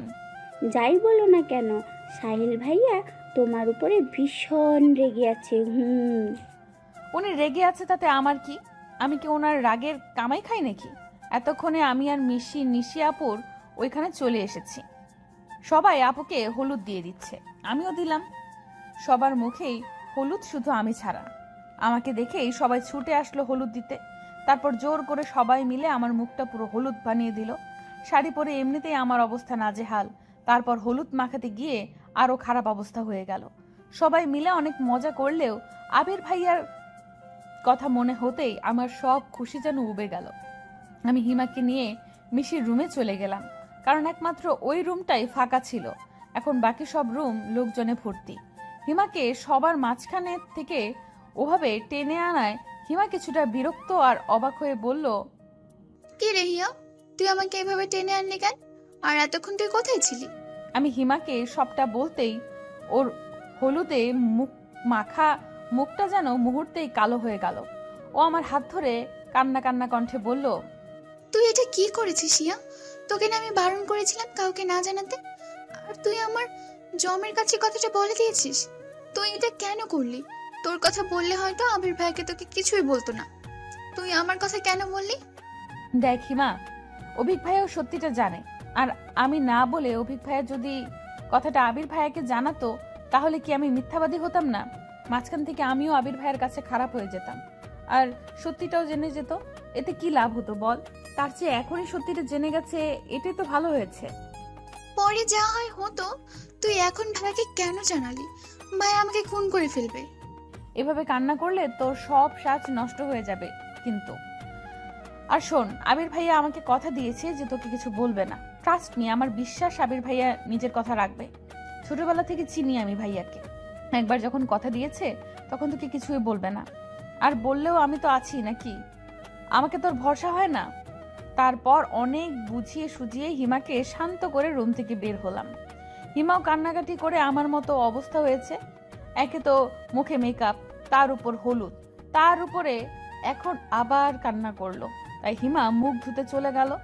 তখন আবির ভাইয়ার বান্ধবী নিশি আপু আমার দিকে এগিয়ে এসে বলল, তুমিই তাহলে সেই হিয়া যার কথা আবির সবসময় বলে? আমার কথা আবির ভাইয়ার মুখে শুনেছেন? হ্যাঁ, আবির তো সারাক্ষণ তোমার গল্পই করে। হিয়ার এই পছন্দ, হিয়ার ওই পছন্দ, হিয়া এই খেতে ভালোবাসে, আরও অনেক কিছু। ওর মুখে তোমার গল্প শুনতে শুনতে এখন আমারও মুখস্থ হয়ে গেছে যে তোমার পছন্দ অপছন্দ কি। আর তুমি তো ছবির থেকেও বেশি সুন্দরী, যদিও এখন তোমার মুখ দেখে সহজে চিনার উপায় নেই। বলে হাসতে লাগলো নিশি আপু। আপুর সাথে সাথে আমিও একটু হাসার চেষ্টা করলাম। তবে আমি কথাগুলো শুনে এতটাই অবাক হয়েছিলাম যে হাসিটা ভেতর থেকে ঠোঁট অব্দি পৌঁছলো না। তা আবির ভাইয়া আমার আর কি কি গল্প করেছে আপনার কাছে? করেছে তো অনেক গল্পই, তবে শুনলাম যে তুমি নাকি তোমার কাজিন অফিককে পছন্দ করো। কথাটা শুনেই আমি আশেপাশে তাকালাম যে কেউ আবার আমাদের কথা শুনছে না তো। তারপর দেখলাম যে না, তেমন কেউ আশেপাশে নেই। তারপর আমি স্বস্তির নিঃশ্বাস ফেলে বললাম, আপু, এটা আসলে একটা ভুল বোঝাবুঝি ছিল। আমি আবির ভাইকে পছন্দ করি না। আমার মুখে এই কথাটা শুনতেই নিশি আপুর মুখে এক প্রকার খুশির ঝিলিক দেখতে পেলাম। তিনি খুশি মুখে বলে উঠলেন, রিয়েলি তুমি অফিককে পছন্দ করো না? আচ্ছা, আমার একটা প্রশ্নের উত্তর দিতে পারবে? যদিও সেটা অনেকটা পার্সোনাল হয়ে যায়, তারপরেও তুমি যদি বলতে। আরে আপু, বলে ফেলুন, আমি তো আপনার ছোট বোনের মতোই। তুমি কি কাউকে পছন্দ করো? আই মিন ভালোবাসো? তুমি বলতে না চাইলে থাক, আমি তোমাকে ফোর্স করব না। আসলে কথাটা জানতে ইচ্ছে হলো, তাই জিজ্ঞাসা করলাম আর কি। এমন প্রশ্ন শুনে আমি অনেকটা বিব্রতিকর অবস্থায় পড়ে গেলাম। অচেনা একটা মানুষকে আমি কি করে বলবো যে আমি একজনকে ভালোবাসি? আর সে হচ্ছে আমার প্রাণপ্রিয় আবির ভাইয়া। তারপর এ হচ্ছে আবার আবির ভাইয়ারই বেস্ট ফ্রেন্ড। সরি আপু, আমি তোমাকে আগেই বলেছি, তোমার ইচ্ছা না হলে বলতে হবে না। আমি এমনিই জানতে চাইলাম। আসলে তুমি এই কথাটা জানালে আমি আবিরের একটা সিক্রেট তোমাকে জানাবো। এবার তুমি ভেবে দেখো যে আমাকে বলবে কি না। না আপু, আমি কাউকে ভালোবাসি না। আবির কেউ না? আমার উত্তর শোনার পর নিশি আপু আবার এমন একটা প্রশ্ন করবে আমি কল্পনাও করতে পারিনি। আমি কি বলবো না বলবো তা ভাবছি এমন সময় সেখানে হিমা এসে জানালো যে বাড়ি যাওয়ার জন্য সবাই বের হয়েছে, আমাদের খুঁজছে। আমি যেন বড় বাচ্চা বেঁচে গেলাম, কিন্তু কষ্ট একটাই যে আবির ভাইয়ার সিক্রেটটা শুনতে পারলাম না। আচ্ছা, পরে কি নিশি আপু আমাকে সিক্রেটটা বলবে, নাকি আবির ভাইয়ের সিক্রেট আমার কাছে অজানাই রয়ে যাবে? আবির ভাইয়া নিশি আপুকে হিমার কাছে শুতে বললেও নিশি আপু আমার কাছে থাকতে চাইলো। তখন আবির ভাইয়া জোরে সরে হেসে দিল, তারপর বলল, ওকে পাহারা দেওয়ার জন্যই একজন লাগে, তুই আবার ওর কাছে কি থাকবি? এত সুন্দরী যদি চুরি যায়, পাহারা না দিলে কি হয়? আজ না হয় আমিই পাহারা দেব। কি হিয়া, তোমার কোনো আপত্তি আছে নাকি? না আপু, আমার কোনো সমস্যা নেই। আমার তো আরো ভালো হয়েছে আবির ভাইয়ার সিক্রেট কথাটা শুনতে পাবো। সারাদিন শাড়ি পরে থাকতে থাকতে আমার অবস্থা খারাপ। শাড়িটা চেঞ্জ করে এসে দেখি যে নিশি আপু শুয়ে আছে। আমি আস্তে আস্তে আপুর পাশে গিয়ে শুয়ে পড়লাম। তখন আপু আস্তে আস্তে বলে উঠল, আমার প্রশ্নের উত্তরটা কিন্তু এখনো পাইনি হিয়া, বলবে না? কিন্তু আপু, আমি তো আপনার প্রশ্নের উত্তর দিয়ে দিয়েছি, এইবার আপনার বলার পালা। আবির ভাইয়ার সিক্রেট। তোমার তো দেখছি তর সইছে না শোনার জন্য। তুমি আবিরকে ভালোবাসো, তাই না? আমি আবারও চুপ করে গেলাম। এই নিশি আপু কেন বুঝতে চাইছে না যে এই প্রশ্নের উত্তরটা আমি ওনাকে দিতে চাচ্ছি না? আমাকে চুপ থাকতে দেখে উনি আবার বললেন, আবির তোমাকে পছন্দ করলেও কি ওকে ফিরিয়ে দিবে? আমি চট করে বলে দিলাম, কখনোই না। কি কখনোই না? আবির তোমাকে পছন্দ করবে না, নাকি তুমি ফিরিয়ে দিবে না, কোনটা? লজ্জায় আমার কথাগুলো এলোমেলো হয়ে যাচ্ছে। তারপরেও সেগুলোকে যথাসম্ভব গুছিয়ে বললাম, আবির ভাইয়া কি সত্যিই আমাকে পছন্দ করবে কখনো? তোমার মতো মেয়েকে পছন্দ না করার কিছু তো দেখছি না। আর আবির তো হিয়া বলতে পাগল। মানে? মনে হচ্ছে তুমি কিছুই বোঝো না। আবির তোমাকে অনেক ভালোবাসে, প্রতিবার আসার সময় তোমার জন্য কিছু না কিছু কিনবেই। আমাকে জোর করে ওর সাথে নিয়ে যায়। তোমাকে দিলে সবাই কি ভাববে তাই হিমার জন্যও কিনে। এইবারও তো। এইবার কি এনেছিল? কই, আমাকে তো কিছু দেয়নি। এইবার তোমার জন্য একটা গোল্ডেন রিং এনেছিল, তোমাকে প্রপোজ করার জন্য। কিন্তু তুমি অভিক ভাইয়াকে পছন্দ করো মনে করে তাড়াতাড়ি ফিরে গেছে। গোল্ডেন রিং আমার জন্য? আর টাকাটা কিভাবে জমিয়েছে জানো? কিভাবে? ওর টিউশনির টাকা। তোমাকে ও ওর নিজের টাকায় কেনা জিনিস দিতে চেয়েছিল। সেই রিংটা কোথায়? ওর কাছেই আছে। তারপর দুজনে গল্প করতে করতে কখন ঘুমিয়ে পড়েছি মনে নেই। সকালে যতবার আবির ভাইয়াকে দেখছি ততবার আমার শুধু রিংটার কথাই মনে হচ্ছে। কিন্তু আবির ভাইয়া কাল রাতের পর থেকে আমার সাথে একটা কথাও বলেনি। হিমাও মুখটা পেঁচার মতো করে রেখেছে। হিমা আর আবির ভাইয়া যে কাল থেকে কথা বলেনি তা তাদের মুখ দেখে বোঝা যাচ্ছে। আবির ভাইয়া যে হিমাকে বকা দেয়নি এটাই আমার কাছে অনেক। নিশি আপুর মুখে রাতে আবির ভাইয়ার অনেক গল্প শুনেছি, যদিও নিশি আপুর চেয়ে আবির ভাইয়াকে আমি বেশি দিন ধরে চিনি, কিন্তু তাদের ভার্সিটির গল্প শুনতে ভালোই লাগছিল। আজ নিশি আপুর বিয়েতে আমি আর হিমা বেগুনি রঙের একটা ড্রেস পরেছি। আমরা থাকিও জমজের মতো, আবার আমাদের ড্রেসও জমজের মতো। আমার বাবা বা কাকা কেউ আমাদের একজনের জন্য কোনো কিছু কেনে না, যা কিনবে দুজনের জন্যই। ছোটবেলা থেকেই এমন, তাই কোথাও গেলে সাধারণত আমরা একই ড্রেস পরে যাই। আমি, হিমা আর নিশি আপু সবার সাথে দাঁড়িয়ে আছি। হঠাৎ সেখানে সাহিল ভাইয়ার উদয় হলো। তারপর তিনি আমাকে আর হিমাকে উদ্দেশ্য করে বলতে লাগলো, আপনারা দুইজন জমজ বোন নাকি? হ্যাঁ, যদিও চেহারায় মিল নেই, তবে দেখতে জমজের মতোই। সব জমজের চেহারায় তো আর হুবহু হয় না। দেখিয়া, উনি দেখতে কিছুটা অভিক ভাইয়ের মতো না? আমি তো প্রথমে চমকে গিয়েছিলাম। অমন হা করে তাকিয়ে থাকিস না, পরে আবার ওনার ভাব বেড়ে যাবে। তুই চিনিস নাকি ওনাকে? কই, আমাকে তো বলিসনি কিছু। আরে আমি চিনবো কি করে? কাল ফুপা বলল যে ইনি নাকি ওনার কেমন বোনের ছেলে, তাই শুনলাম আর কি। ও আচ্ছা, তাই বল। আপনারা কি আমাকে নিয়ে কিছু বলছেন? হিমা ওনার কথার উত্তর দিতে যাচ্ছিল, আমি ওকে টেনে ওখান থেকে নিয়ে আসলাম। নিশি আপু আমাদের সাথেই আসলো। তারপর হিমাকে বললাম, তুই শুধু শুধু ওনার সাথে ফালতু কথায় জড়াচ্ছিলি। উনি লোকটা মনে হয় সুবিধার নয়। বর চলে এসেছে, সবাই ওদিকে চলে গেল। মিশিরা সবাই গেলেও আমি আর নিশি আপু যেখানে দাঁড়িয়েছিলাম ওখানেই রইলাম। বেশি লোকজনের মধ্যে যেতে আমার ভালো লাগে না। নিশি আপুরও হয়তো ভালো লাগে না, কিন্তু তার জিজ্ঞেস করা হলো না। আজ রাতে নিশি আপু হিমার কাছেই ছিল। কাল চলে যাবে জন্য হিমা জোরাজুরি করছিল ওর কাছে থাকার জন্য। নিশি আপুর আজও ইচ্ছে ছিল আমার কাছে থাকার, হয়তো আরো গল্প করতে চেয়েছিল, কিন্তু তা আর হলো না। অনেক চেষ্টা করেও আজ আর আবির ভাইয়ার সাথে কথা বলতে পারলাম না। ভাইয়া অনেক ব্যস্ত ছিল সারাদিন। ফুপুর ছেলে না থাকায় আবির ভাইয়া মিশির অন্য কাজিনদের সাথে অনেক সাহায্য করেছে। তাহলে সাহিল ভাইয়ার সাথে যে আবির ভাইয়ার সম্পর্ক ভালো হয়নি তা দুজনকে একসাথে একবার দেখেই বোঝা গিয়েছে। আবির ভাইয়া আর নিশি আপু চলে যাচ্ছে জন্য আমার আর হিমার মন কিছুটা খারাপ।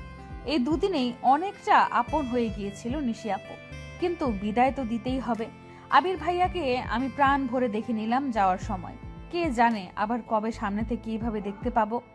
আবির ভাইয়ার সাথে আগের মতো কথা হলেও আমি সব সময় এই আশায় থাকি যে হয়তো আজই আবির ভাইয়া আমাকে তার মনের কথাটা জানাবে, কিন্তু না, সেই সময়টা যেন আবির ভাইয়ার আর হয়ে ওঠে না। কথা বললে শুরুতেই বলবে ভালো করে পড়াশোনা করবি। আরে ভাই, পড়াশোনা ছাড়া কি মানুষের জীবনের কিছু থাকতে পারে না? সেই জন্য রাগ করে পরীক্ষার মধ্যে আবির ভাইয়ার সাথে আর কথাই বলিনি, কল করলেও ধরিনি। পড়াশোনার কথা শোনার জন্য আমি তার সাথে কথা বলবো? আজ আমার এসএসসি পরীক্ষা শেষ হলো। আজ ভেবে রেখেছি যে আবির ভাইয়ের সাথে অনেকক্ষণ কথা বলবো, কিন্তু আবির ভাইকে কল করার পর কল রিসিভ করেই বলল, আজ তো পরীক্ষা শেষ, তোর তো মজা। আমার সেকেন্ড ইয়ার ফাইনাল পরীক্ষা, আমার প্যারা শুরু। তা পরীক্ষা কেমন দিলি? অনেক ভালো হয়েছে। ভালো না চাই, রেজাল্টেই জানা যাবে। হিমাও তো বললো ভালো হয়েছে, তোদের ভালো কোনো বিশ্বাস নেই? কেন, শুধু কি আপনারাই ভালো রেজাল্ট করতে পারেন, আমরা পারি না? যত সব ঢং।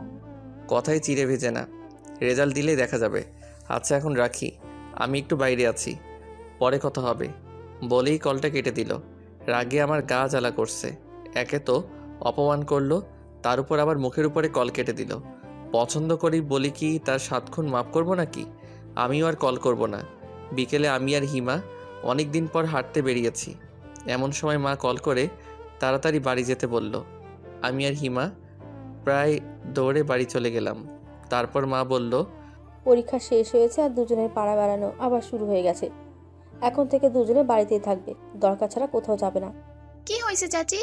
আমাদের পরীক্ষা শেষ, এখনো তো শুধু ঘুরেই বেড়াবো।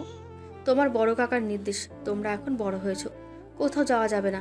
তিনি নাকি তোমাদের রাস্তার মাঝে দাঁড়িয়ে হাসতে দেখেছে। বড় কাকার কথা শুনে আমি আর হিমা দুজনেই চুপ হয়ে গেলাম। কারণ বড় কাকাকে শুধু আমি আর হিমা নয়, বাড়ির সবাই ভীষণ ভয় পায়। বড় কাকার কথাই এই বাড়িতে শেষ কথা। তার মুখের উপরে কথা বলার সাহস কারণ নেই। আবির ভাইয়ার পরীক্ষা শেষের দিকে, পরীক্ষা শেষ করেই বাড়ি আসবে। আমার কি যে আনন্দ হচ্ছে তা বলে বোঝাতে পারবো না। আমি বসে বসে ফোন দেখছি। হিমা ওর মামার বাড়ি বেড়াতে গেছে। এমন সময় বাবা চিন্তিত মুখে আমার ঘরে এসে বললেন, হিয়ামা, তোকে কাল দেখতে আসবে, তৈরি হয়ে থাকিস। দেখতে আসবে মানেটা কি বাবা? তোমরা কি আমাকে আর পড়াতে চাও না? তুমি বলেছিলে রেজাল্ট দেবার পর আমি কোথাও চান্স না পেলে আমাকে বিয়ে দেবে।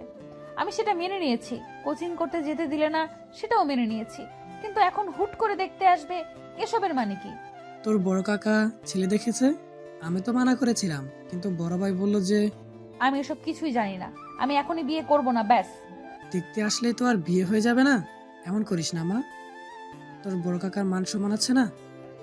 অবশেষে বাবার অনুরোধে আমি রাজি হয়ে গেলাম। পরের দিন মা আমাকে পুতুলের মতো সাজিয়ে পাত্রপক্ষের সামনে বসিয়ে দিল।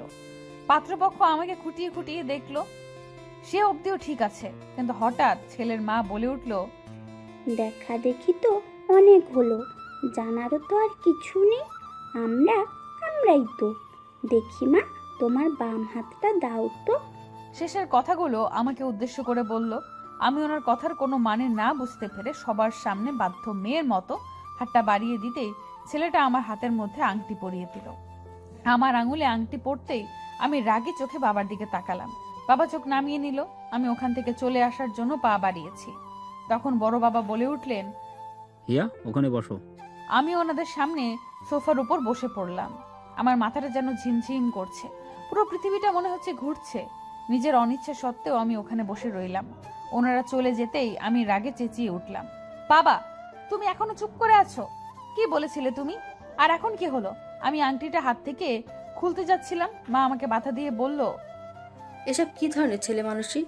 এই আংটি হাত থেকে একদম খুলবি না। এত ভালো ছেলে সারা গ্রাম খুঁজেও একটাও পাবি? তোর বাবা যা করেছে তোর ভালোর জন্যই করেছে। মা, আমি এই বিয়ে করতে পারবো না। মা বাবার সামনে থেকে আমাকে নিয়ে এলো, তারপর বলল, পাগল হয়ে গেছিস? তোর বড় কাকা শুনলে কি বলবে? মেয়ে মুখে মুখে তর্ক করছে। আমি এই বিয়ে করতে পারবো না, ব্যাস। কেন? বিয়ে করতে সমস্যা কি? আজ হোক আর কাল হোক বিয়ে তো করতেই হবে। আর একটা কথাও বলবি না। আমি একজনকে পছন্দ করি, আমি এ ছেলে কেন অন্য কাউকেই বিয়ে করতে পারবো না তাকে ছাড়া। আমার কথাটা শেষ হতে না হতেই বাবা আমার রুমে এসে আমাকে একটা থাপ্পড় দিলেন। আমি কল্পনাও করতে পারিনি যে বাবা আমার গায়ে হাত তুলতে পারে। আমি হা করে বাবার মুখের দিকে তাকিয়ে আছি, চোখের পানিগুলো কোনো বাধা মানছে না। বাবা রেগে গিয়ে মাকে উদ্দেশ্য করে বলল, তোমার মেয়েকে বোঝাও একটু। ওনারা আংটি পরিয়ে দিয়েছে, এখন এইসব বলে লাভ নেই। আমি ওনাদের কথা দিয়েছি, 2 দিন পর বিয়ে। ছেলে 1 সপ্তাহ ছুটি নিয়ে এসেছে, এখন কোনো অনুষ্ঠান হবে না, শুধু রেজিস্ট্রি করে রাখা হবে। ওরা আজকেই করতে চেয়েছিল, কিন্তু আমি 2 দিনের সময় নিয়েছি। আমার একমাত্র মেয়ের বিয়ে একটু অ্যারেঞ্জ ম্যারেজ না করলে হয়? বাবার মুখে কথাগুলো শুনে আমি থপ করে বিছানার উপর বসে পড়লাম। কোনো কিছু বলার শক্তিটুকু হারিয়ে ফেলেছি।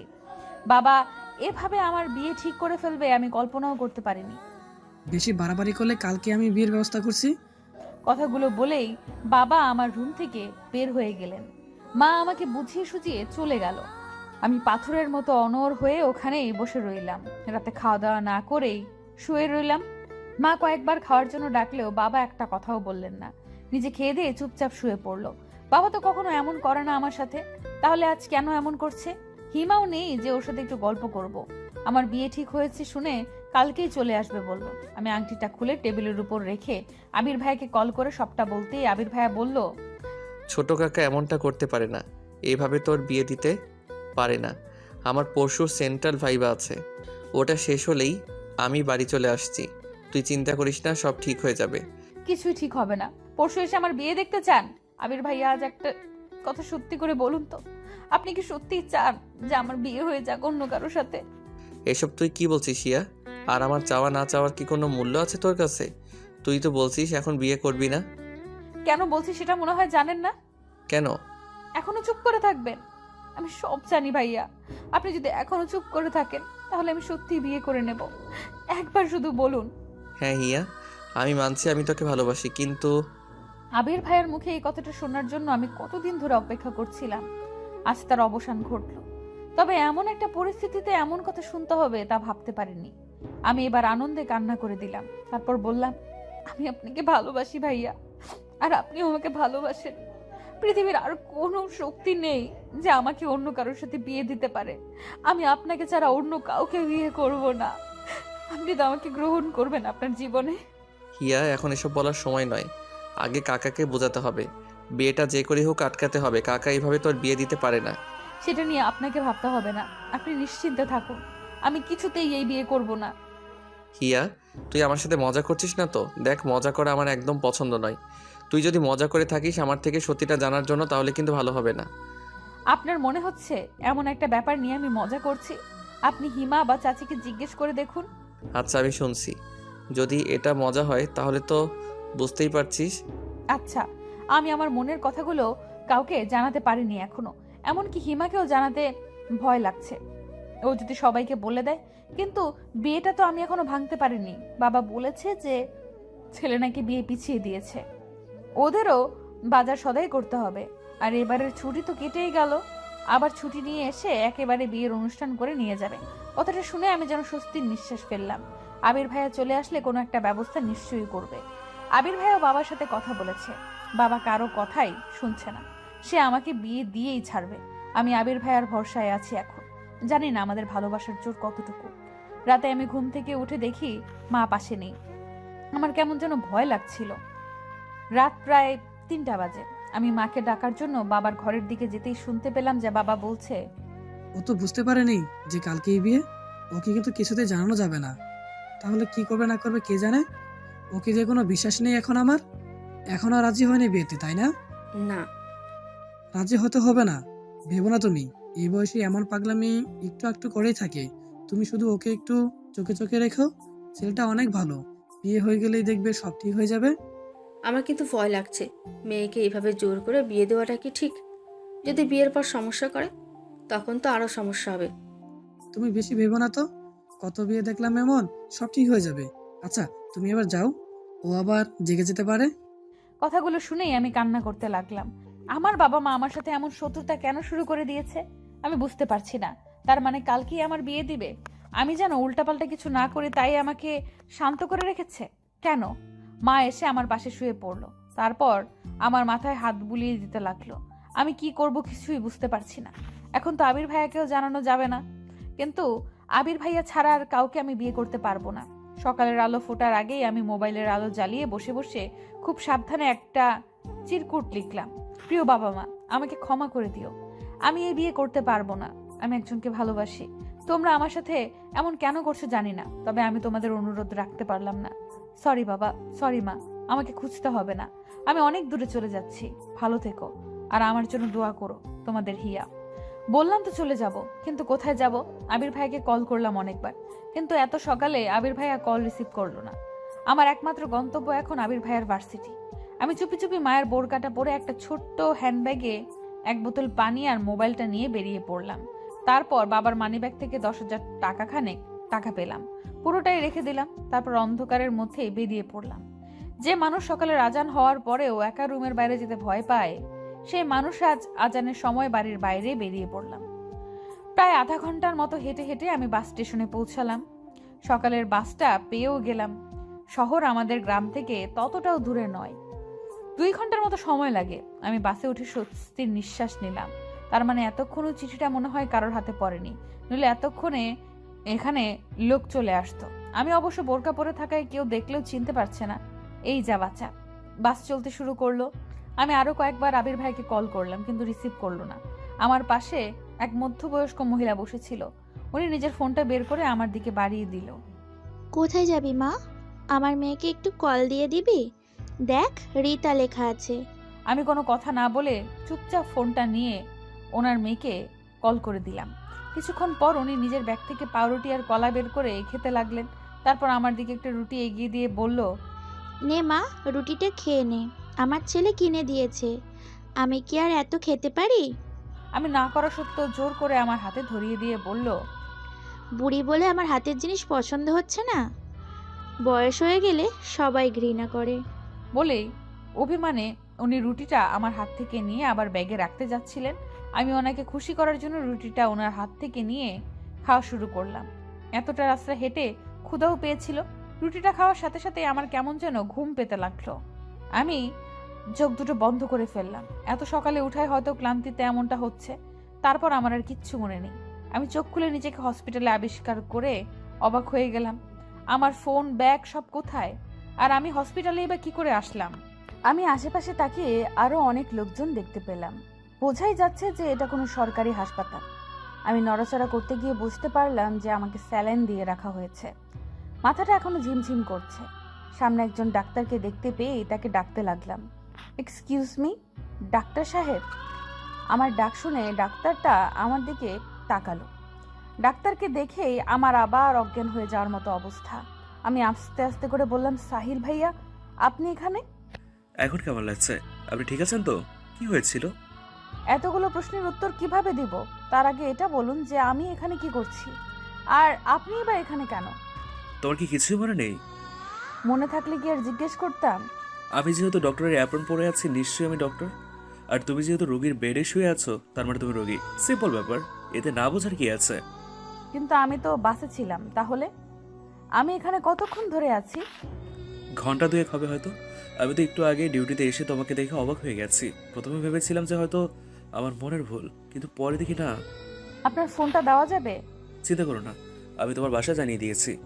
আপনি আমার থেকে না শুনে আমার বাসায় কেন কল করলেন? হাউ স্ট্রেঞ্জ, আমি আপনার উপকার করলাম আর আপনি আমাকে এইভাবে বলছেন? জানেন, আপনাকে যে মেডিসিন দিয়ে অজ্ঞান করা হয়েছে তা অতিরিক্ত মাত্রায় ব্যবহার করলে মৃত্যু পর্যন্ত হতে পারে। আপনার ভাগ্য অনেক ভালো যে ডোজ একদম অল্প ছিল। আপনি অসুস্থ আর আমি আপনার বাসায় জানাবো না? না বলবেন না, কারণ আমি বাড়ি থেকে পালিয়ে এসেছি। এখানে আমাকে আর কতক্ষণ থাকতে হবে? স্যালাইনটি শেষ হলেই আপনি বাসায় যেতে পারবেন, তবে কয়েকদিন রেস্টে থাকতে হবে। আর আপনি পালিয়ে এসেছেন মানে? আচ্ছা, আপনি আমাকে আপনি করে বলছেন কেন? আমি আপনার অনেক ছোট, তুমি করে বলতে পারেন। বাড়ি থেকে কেউ আসছে আমাকে নিতে? না, আবির এসে তোমাকে নিয়ে যাবে। এবার বলো, পালিয়ে কেন এসছো বাড়ি থেকে, তাও আবার একা একা? আবির ভাইয়ার জন্য। আচ্ছা, আবির ভাইয়া কখন আসবে বলেছে? মানে কি বলছো তুমি এসব? আবির ভাইয়ের জন্য মানে? আমি আবির ভাইকে ভালোবাসি তাই। আমি আর কিছু বলার আগেই কেউ সাহিল ভাইয়াকে ডাকতে লাগলো, আর উনি আমার পুরো কথা না শুনেই হন্তদন্ত হয়ে ছুটে গেল।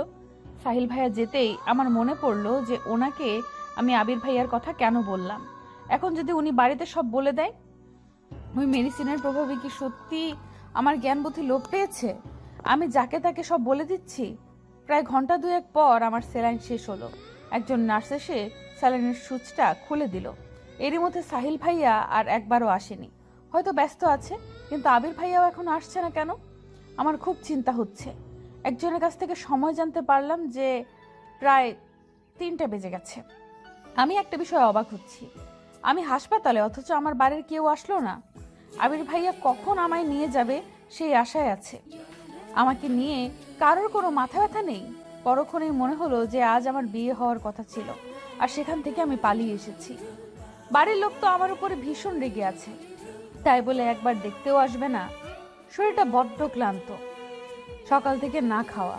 সাহিল ভাইয়া এক নার্সকে দিয়ে কিছু ফলমূল আর পানীয় কিনে পাঠিয়েছে, কিন্তু আমার কিচ্ছু খেতে মন চাইছে না। তারপরেও একা একা নিজেকে এতিমের মতো লাগছে। সবার পাশেই কেউ না কেউ আছে, অথচ আমার পাশে কেউ নেই। অনেকেই এসে জিজ্ঞেস করছে যে কি হয়েছিল।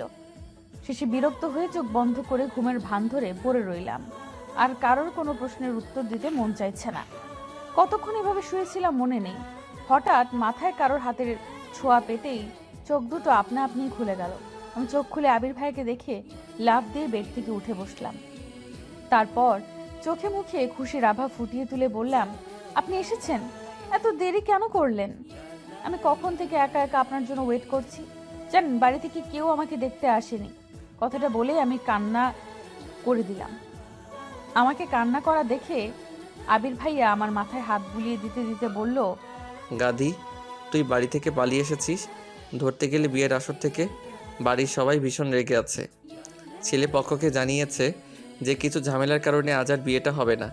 বাড়ির কেউ চায় না যে তোর পালিয়ে আসার ব্যাপারটা গ্রামের কেউ জানুক, তাই কেউ আসেনি। আমাকে বলেছে সন্ধ্যার পর তোকে নিয়ে বাড়ি ফিরতে। দিনের বেলায় গেলে সবার চোখে পড়লে নানা প্রশ্ন করবে। গ্রামের মানুষ বুঝিসই তো, তিলকে তাল বানাবে। তাই বলে আপনিও এত দেরি করে আসবেন? জানেন আমার এখানে কত খারাপ লাগছিল। আরে পাগলি, আমার তো তখনই ছুটে আসতে ইচ্ছে করছিল যখন শুনলাম যে তুই হাসপাতালে, কিন্তু ভাইবা শেষ না করে কি করে আসি বল। আর সাহিল ভাই আছে শুনে আরেকটু নিশ্চিত হলাম। আমি আর এখানে থাকবো না, আমি বাড়ি যাব। আমার ব্যাগ, টাকা, ফোন কিছুই নেই, সব নিয়ে গেছে। তুই ঠিক আছিস সেটাই আমার কাছে অনেক। সাহিল ভাইয়া বলেছে যে মেডিসিনের ডোজ একদম অল্প ছিল, কিছুদিন রেস্ট করলেই ঠিক হয়ে যাবি। এই তো একটু পরেই আমরা বের হব। কিছু খেয়েছিস? আমি নাসূচক মাথা নাড়ালাম। আবির ভাইয়া আমার পাশে রাখা খাবারগুলো দেখলেন। তারপর উনি নিজের আনা কমলার খোসা ছাড়িয়ে আমার মুখে পুরে দিলেন। ইচ্ছে না হলেও এবার আমি রাজরানীর মতো খেতে লাগলাম। এই প্রথম আবির ভাইয়া নিজ হাতে আমাকে কিছু খাইয়ে দিচ্ছে। আমি আবির ভাইয়ার হাতে খাচ্ছিলাম আর দু চোখ ভরে ওনাকে দেখছিলাম। আবির ভাইয়ার চোখে চোখ পড়তেই লজ্জায় আমি নিজের চোখ নামিয়ে নিলাম। সন্ধ্যার আগেই সাহিল ভাইয়ার সাথে দেখা করে আমরা বাড়ির পথে রওনা দিচ্ছি। তখন সাহিল ভাইয়া আবির ভাইয়াকে লক্ষ্য করে বলল, যে মেয়েটা তোমার কাছে আসার জন্য এত বড় রিস্ক নিল, তাকে কখনো কষ্ট দিও না আবির। এমন ভালোবাসা কোথাও পাবে বলে আমার মনে হয় না। সাহিল ভাইয়ার মুখে এমন কথা শুনে আবির ভাইয়া কিছুটা বিস্ময় নিয়ে আর রাগ নিয়ে আমার দিকে তাকালো। আমি বুঝতে পেরে মাথা নিচু করে নিলাম। আবির ভাইয়া এবার সাহিল ভাইয়ার দিকে তাকিয়ে মুখে কিছুটা হাসি আনার চেষ্টা করলো। তারপর বলল, অবশ্যই ভাইয়া, আর থ্যাঙ্কস আজ সারাদিন ওর খেয়াল রাখার জন্য। আপনি কি এই কথাটা বাসার কাউকে জানিয়েছেন? আমি নিজে একজনকে ভালোবাসতাম, কিন্তু আমার ভুলের জন্য তাকে হারিয়েছি। ভালোবাসা হারানোর কষ্টটা আমি বুঝি। চিন্তা করো না, আমি কখনো তোমাদের বিপদের কারণ হব না। আর কোনো হেল্প লাগলে আমি আছি।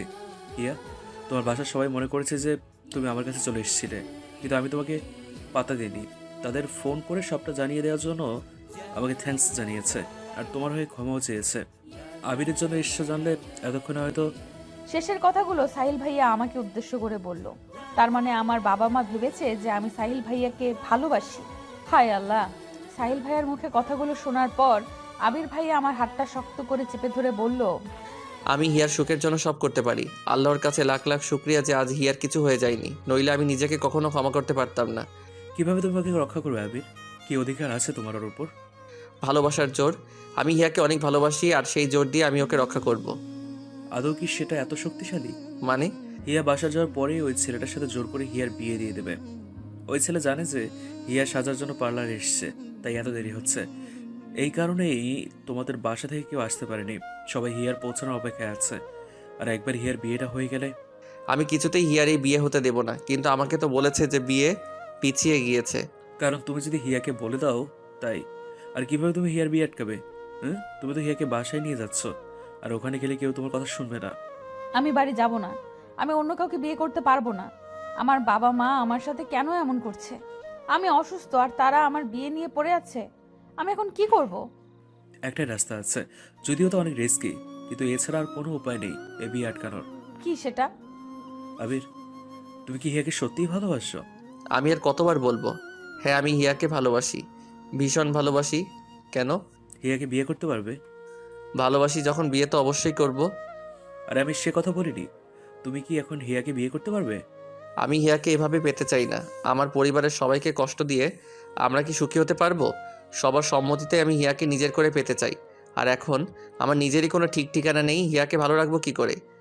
কিন্তু তোমার পরিবার যদি সেটা না চায়, তারা যদি তোমাদের বিয়েতে রাজি না হয়, অথবা তুমি প্রতিষ্ঠিত হওয়ার আগেই যদি হিয়া অন্য কারো হয়ে যায়, তখনও কি তুমি তোমার পরিবারের সম্মতির আশাতে থাকবে, নাকি দাঁড়িয়ে থেকে হিয়াকে অন্যের হাতে তুলে দেবে? কোনটা? আপনি নেগেটিভ কেন ভাবছেন? পজিটিভ ভাবুন। আমি আর হিয়া যদি দুজন দুজনকে পছন্দ করি, তাহলে তারা মেনে কেন নিবে না? আমরা তো বিয়ে করতে চাইছি, কোনো পাপ কাজ তো নয়। আর আমাদের চাওয়ার মধ্যে কোনো কলুষতা বা অপবিত্রতা নেই, তাহলে কেন তারা আমাদের ভালো চাইবে না? আমার বিশ্বাস আছে যে আমার পরিবার অবশ্যই আমার আর হিয়ার ভালোবাসাটা মেনে নেবে। আর যদি না নেয়? দেখুন, আমি হাসপাতালের মধ্যে আছি বলে কিছু বলছি না, আমাকে রাগাবেন না। আপনি বারবার একই ভুল কেন আওড়াচ্ছেন? কারণ তোমার মতো ভুল বিশ্বাস আমারও ছিল আবির। আমিও ভেবেছিলাম যে পরিবারের মানুষ আমাদের এত ভালোবাসে, তাহলে আমাদের সুখের কথা ভেবে অবশ্যই আমাদের কথাই শুনবে, আমাদের পছন্দ মতো আমাদের জীবন বাছাই করতে দেবে। কিন্তু বাস্তবে তা হয় না। বাস্তবতার বড় নিষ্ঠুর। একটা গল্প শুনবে? আমার যদিও ভালো লাগছে না, আর এক মুহূর্ত এখানে থাকতে ইচ্ছে হচ্ছে না, কিন্তু সাহিল ভাইয়ার কথাগুলো শুনতে কেন জানি ভালো লাগছে। ওনার গল্পটা শোনার জন্য বুকটার ভেতরটা আকুপাকু করছে। প্রথম দিন ওনাকে দেখে ভেবেছিলাম যে উনি খুব হাসি খুশি একজন মানুষ, কিন্তু আজ ওনার কথাগুলো শুনে মনে হচ্ছে যে এক বুক কষ্ট নিয়ে উনি মুখে হাসির প্রলেপ দিয়ে থাকেন। আবির ভাইয়া ভাবছিল কি বলবে না বলবে। আমি শরীরের সবটুকু শক্তি দিয়ে জোর করে বলে উঠলাম, আমি শুনবো। আমার কথা শুনে শুধু আবির ভাইয়া আর সাহিল ভাইয়া নয়, আশেপাশের আরো অনেকেই তাকালো। আমি মাথা নিচু করে ফেললাম। সাহিল ভাইয়া আমাদের উদ্দেশ্য করে বলল, আমার রুমে চলো, ওখানে গিয়ে বসে শুনবে। আবির ভাইয়া আমার দিকে রাগী চোখে তাকালো। আমি আবির ভাইয়ার থেকে চোখ নামিয়ে নিয়ে সাহিল ভাইয়ার পেছনে যেতে লাগলাম। সাহিল ভাইয়া আবির ভাইয়ার দিকে তাকিয়ে মুচকি একটা হাসি দিল, কিচ্ছু বলল না। আবির ভাইয়াও উপায় না দেখে চুপচাপ আমাদের সাথে গেল। সাহিল ভাইয়ার রুমে বসার পর উনি ওনার গল্প বলা শুরু করলেন। অনেক বছর আগের কথা, আমি সবে কলেজে ভর্তি হয়েছি। সেখানে পরিচয় হয় আমাদের কলেজের ম্যাথ স্যারের মেয়ে অরুণিতার সাথে। আস্তে আস্তে পরিচয়, ভালো লাগা, তারপর কখন যে দুজন দুজনকে ভালোবেসে ফেলি তা আমরা কেউই বুঝতে পারিনি। আমরা যেহেতু ক্লাসমেট ছিলাম, তাই ফ্রেন্ড হিসেবে মেলামেশা করতাম। আমি ওকে অরু বলে ডাকতাম, আর ও আমাকে সাহি বলে ডাকতো। আমাদের ভালোবাসাটা ছিল বোবা ভালোবাসা, মানে কেউ কাউকে সরাসরি বলিনি যে ভালোবাসি, তবে দুজনেই দুজনকে ভালোবাসতাম তা বুঝতে পারতাম। আর এটা যে শুধু আমরা বুঝতে পারতাম তা নয়, কলেজের সবাই একসময় জেনে যায় যে আমি অরুকে ভালোবাসি। সবাই জানলেও ক্ষতি ছিল না, কিন্তু অরুর বাবা জানতে পেরে ভীষণ রেগে যান। উনি একজন শিক্ষক মানুষ, আর ওনার মেয়ে কিনা একটা ছেলের সাথে প্রেম করে বেড়াচ্ছে। হ্যাঁ, উনি ব্যাপারটা কিছুতেই মেনে নিতে পারেননি। আমাদের এইচএসসি পরীক্ষার আগেই ওর কলেজে আসা বন্ধ করে দেয়। আবার তো পড়াশোনা, নাওয়া খাওয়া সব যেন বন্ধ হয়ে যায়। ওর সাথে সব রকমের যোগাযোগ বন্ধ হয়ে যায়। ওর চিন্তায় চিন্তায় আমিও অসুস্থ হয়ে পড়ি। ওর বাবাকে অনেক অনুরোধ করি ওর সাথে একবার দেখা করার জন্য, কিন্তু উনি আমাকে পরীক্ষা দিতে দেবেন না বলে হুমকি দেয়। আমার বাবাকে ডেকে অপমান করে। বাবা আমাকে বকা দিতে চাইলেও পারে না, কারণ তখন আমার অবস্থা এমনিতেই খারাপ। আরও শুনবে আবির? তোমাকে বলছি, পুরোটা শুনবে কি? না শুনতে চাইলে জোর করবো না। তারপর বলুন, শুনছি তো। আর কি ওর আপুর সাথে আপনার দেখা হয়নি? ওনার কি বিয়ে হয়ে গেছে? বিয়ে হয়ে গেলেও তো একটা সান্ত্বনা থাকতো যে ও এখনো বেঁচে আছে। এই কথাটা শুনেই আমার বুকের ভেতরটা যেন শূন্যতায় ভরে গেল। আমি সাহিল ভাইয়ের দিকে করুণ চোখে তাকিয়ে বললাম, ওরু আপু কি বেঁচে নেই? শেষ পরীক্ষার দিন ওর বাবা চোখ ফাঁকি দিয়ে আমার কাছে এসেছিল, আমাকে বারবার বলেছিল ওকে নিয়ে যেন পালিয়ে যাই কোথাও, ওকে যেন বিয়ে করে নিই, তারপর যা হয় দেখা যাবে। আমি তখন অনেক ছোট, ওই সময় বিয়ে। আমি ওরকে বোঝাতে চেষ্টা করি যে আস্তে আস্তে সব ঠিক হয়ে যাবে। আমরা ভার্সিটিতে উঠলে তখন তো আর কেউ পাহারা দেবে না, ভার্সিটি আলাদা হলেও আমরা যোগাযোগ রাখবো, আর পড়াশোনা শেষ করে আমরা বিয়ে করে নেব। ও সেদিন অনেক কান্না করেছিল, কিন্তু সেই কান্নার সুরগুলো আমার কানে তখন পৌঁছেনি। আজ আমার কানে সেই সুর বাজে। মাঝে মধ্যে আমি ওর সেই নিদারুণ কান্না শুনতে পাই। সেদিন ওর বাবা আমাদের খুঁজে বের করে। এরপর আমাকে আর ওরকে বোঝাচ্ছে আমাদের পড়াশোনা শেষ হলে উনি নিজে আমাদের বিয়ে দেবে। ওর ওনার সাথে সেদিন যেতে চেয়েছিল না, আমি জোর করে ওর বাবার সাথে পাঠিয়ে দিয়েছিলাম। ওর সেই করুণ চাউরিটা আজও আমার চোখের সামনে ভাসে। সেদিন যদি ওকে যেতে না দিতাম, তারপর আবার ওর সাথে যোগাযোগ বন্ধ হয়ে যায়। আমি ভাবলাম যে হয়তো বাসায় পড়াশোনা করছে, আমিও মেডিকেলের জন্য কোচিং করায় ব্যস্ত হয়ে পড়লাম। আমাকে যে ওর জন্য কিছু করতে হবে। আমি ভেবেছিলাম যে মেডিকেলে চান্স পেলে ওর বাবা আমাকে হাসি মুখে মেনে নেবে। এরপর সেদিন আমার অ্যাডমিশন ছিল। সকালে একটা আনা নম্বর থেকে কল আসলো। আমি রিসিভ করতে ওর কান্নার আওয়াজ শুনতে পেলাম। ওর কান্না করে বলেছিল যে ওর বাবা নাকি ওর বিয়ে ঠিক করে ফেলেছে। সেদিন ওর বিয়ে ছিল। অনেক কষ্টে একজনের ফোন থেকে লুকিয়ে আমাকে ফোন করেছিল। আমি বলেছিলাম যে পরীক্ষাটা দিয়েই আমি ওর বাসায় যাব, ওর বাবার সাথে কথা বলবো। অনেক কান্না করেছিল সেদিনও। আর আমি অ্যাডমিশন নিয়ে ব্যস্ত ছিলাম। আমরা কত স্বার্থপর। সেইটুকুই ছিল ওর সাথে আমার শেষ কথা। ওর সেদিন আমার জন্য অনেকক্ষণ অপেক্ষা করেছিল। আমিও গিয়েছিলাম, তবে দেরি করে। ওরও আমার অপেক্ষায় থেকে থেকে যখন ওর বিয়ের জন্য কবুল পড়াতে আসে, ঠিক তখনই নিজের কাছে থাকা মারাত্মক একটা বিষ ঠকঠক করে পার করে নেয়। সবার সামনে নতুন বধূ বেশে ওর ঢলে পড়ে মৃত্যুর কোলে। কেউ জানে না যে সেই বিষও কোথায় পেয়েছিল। হসপিটালে নিয়েও লাভ হয়নি। আপনি গিয়ে কি ওনার লাশ দেখতে পেয়েছিলেন? হ্যাঁ, আমি ওর বাসা থেকে সোজা হসপিটালে চলে যাই, আর সেখানে আমার ওরুকে বউ সাজে প্রাণ ভরে দেখে শেষ দেখা। আচ্ছা আবির, আর যদি হিয়ার কিছু হয়ে যেত, তুমি নিজেকে ক্ষমা করতে পারতে? এবার বলো। আমি হিয়াকে বিয়ে করতে চাই, আপনি সাহায্য করবেন? অবশ্যই, চলো আমার সাথে। আমাদের সাথে তো কোনো কাগজপত্র নেই, তাহলে? ওসব কিছুই লাগবে না, তুমি চলো আমার সাথে। তারপর উনি আমাদের ওই হসপিটালের মসজিদের সামনে দাঁড় করিয়ে ভেতরে চলে গেলেন। আমি আর আবির ভাইয়া চুপচাপ ওনার অপেক্ষা করতে লাগলাম। কয়েক মিনিট পর সাহিল ভাইয়া বাইরে এসে বললেন যে ব্যবস্থা হয়ে গেছে। তারপর আমাদের মসজিদের বারান্দার মতো একটা জায়গায় নিয়ে বসালেন। তারপর ইমাদ সাহেব আবির ভাইয়া আর আমাকে উদ্দেশ্য করে বললেন, তোমরা কি সত্যি এভাবে বিয়ে করতে চাও? কোনো কাগজপত্র নেই, শুধু ইসলামের শরীয়ত মোতাবেক কবুল পড়াতে পারবো আমি। কাগজপত্র তোমরা যে কোনো সময় নিতে পারবে। বলো রাজি? ওরা কি বলবে? আমি এখন ওদের গার্জিয়ান, আপনি বিয়ে পড়ান। আবির ভাইয়া কিছু বলতে গিয়েও বললেন না। আমিও আর কিছু বললাম না। ইমাম সাহেব আমাদের দুজনের নাম ধাম সব জিজ্ঞেস করে নিল। ইমাম সাহেব প্রথমে আমাকে, তারপর আবির ভাইয়াকে কবুল পড়ালেন। আমার ভাবতে অবাক লাগছে যে আবির ভাইয়ের সাথে আমার বিয়ে হয়ে গেছে। মনে হচ্ছে যেন সব স্বপ্ন। সাহিল ভাইয়ার মুখে অফুরন্ত হাসির রেখা ফুটে উঠল। আমি আর আবির ভাইয়া সাহিল ভাইয়াকে বিদায় জানিয়ে বাড়ির উদ্দেশ্যে রওনা হলাম।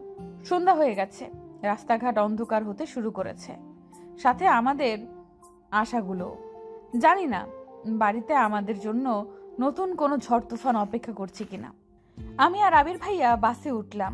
বাসে উঠেই আবির ভাইয়া বাড়িতে কল করে জানিয়ে দিল যে আমরা রওনা দিয়েছি। হালকা শীত পড়তে শুরু করেছে, আর এমনিতেও আমার শরীরটা অনেক খারাপ। বাসে উঠেই আমি সিটের সাথে হেলান দিয়ে বসলাম। আবির ভাইয়া আমার মাথাটা নিচের কাঁধের উপর নিয়ে বলল, বেশি খারাপ লাগলে চোখ বন্ধ করে রাখো, ভালো লাগবে। আমি চোখ দুটো বন্ধ করার সাথে সাথে ঘুম ঘুম পেতে লাগলো। কতক্ষণ কেটে গেছে জানি না। চোখ খুলে দেখি আবির ভাইয়া আমাকে জাগানোর জন্য ডাকছেন। আমি সিট থেকে উঠে ভাইয়ার সাথে বাস থেকে নেমে পড়লাম। তারপর ভাইয়া একটা রিক্সা ডাকলো। অনেকটা রাত হয়ে গেছে, রিক্সাও তেমন নেই। আমি আর আবির ভাইয়া রিক্সায় উঠে বাড়ির উদ্দেশ্যে রওনা দিলাম। ভয়ে আমার আত্মা শুকিয়ে যাচ্ছে।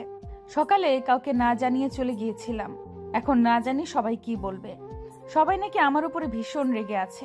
আমি ভয়ে ভয়ে আবির ভাইকে বললাম, সবাই তো এমনিতেই আমার উপরে রেগে আছে, যদি শুনে যে আমরা বিয়ে করে নিয়েছি তাহলে তো আরো রাগারাগি করবে, আপনাকে অনেক বকাবকি করবে। আরে পাগল, আমরা কি গিয়েই বলবো নাকি যে আমরা বিয়ে করে নিয়েছি?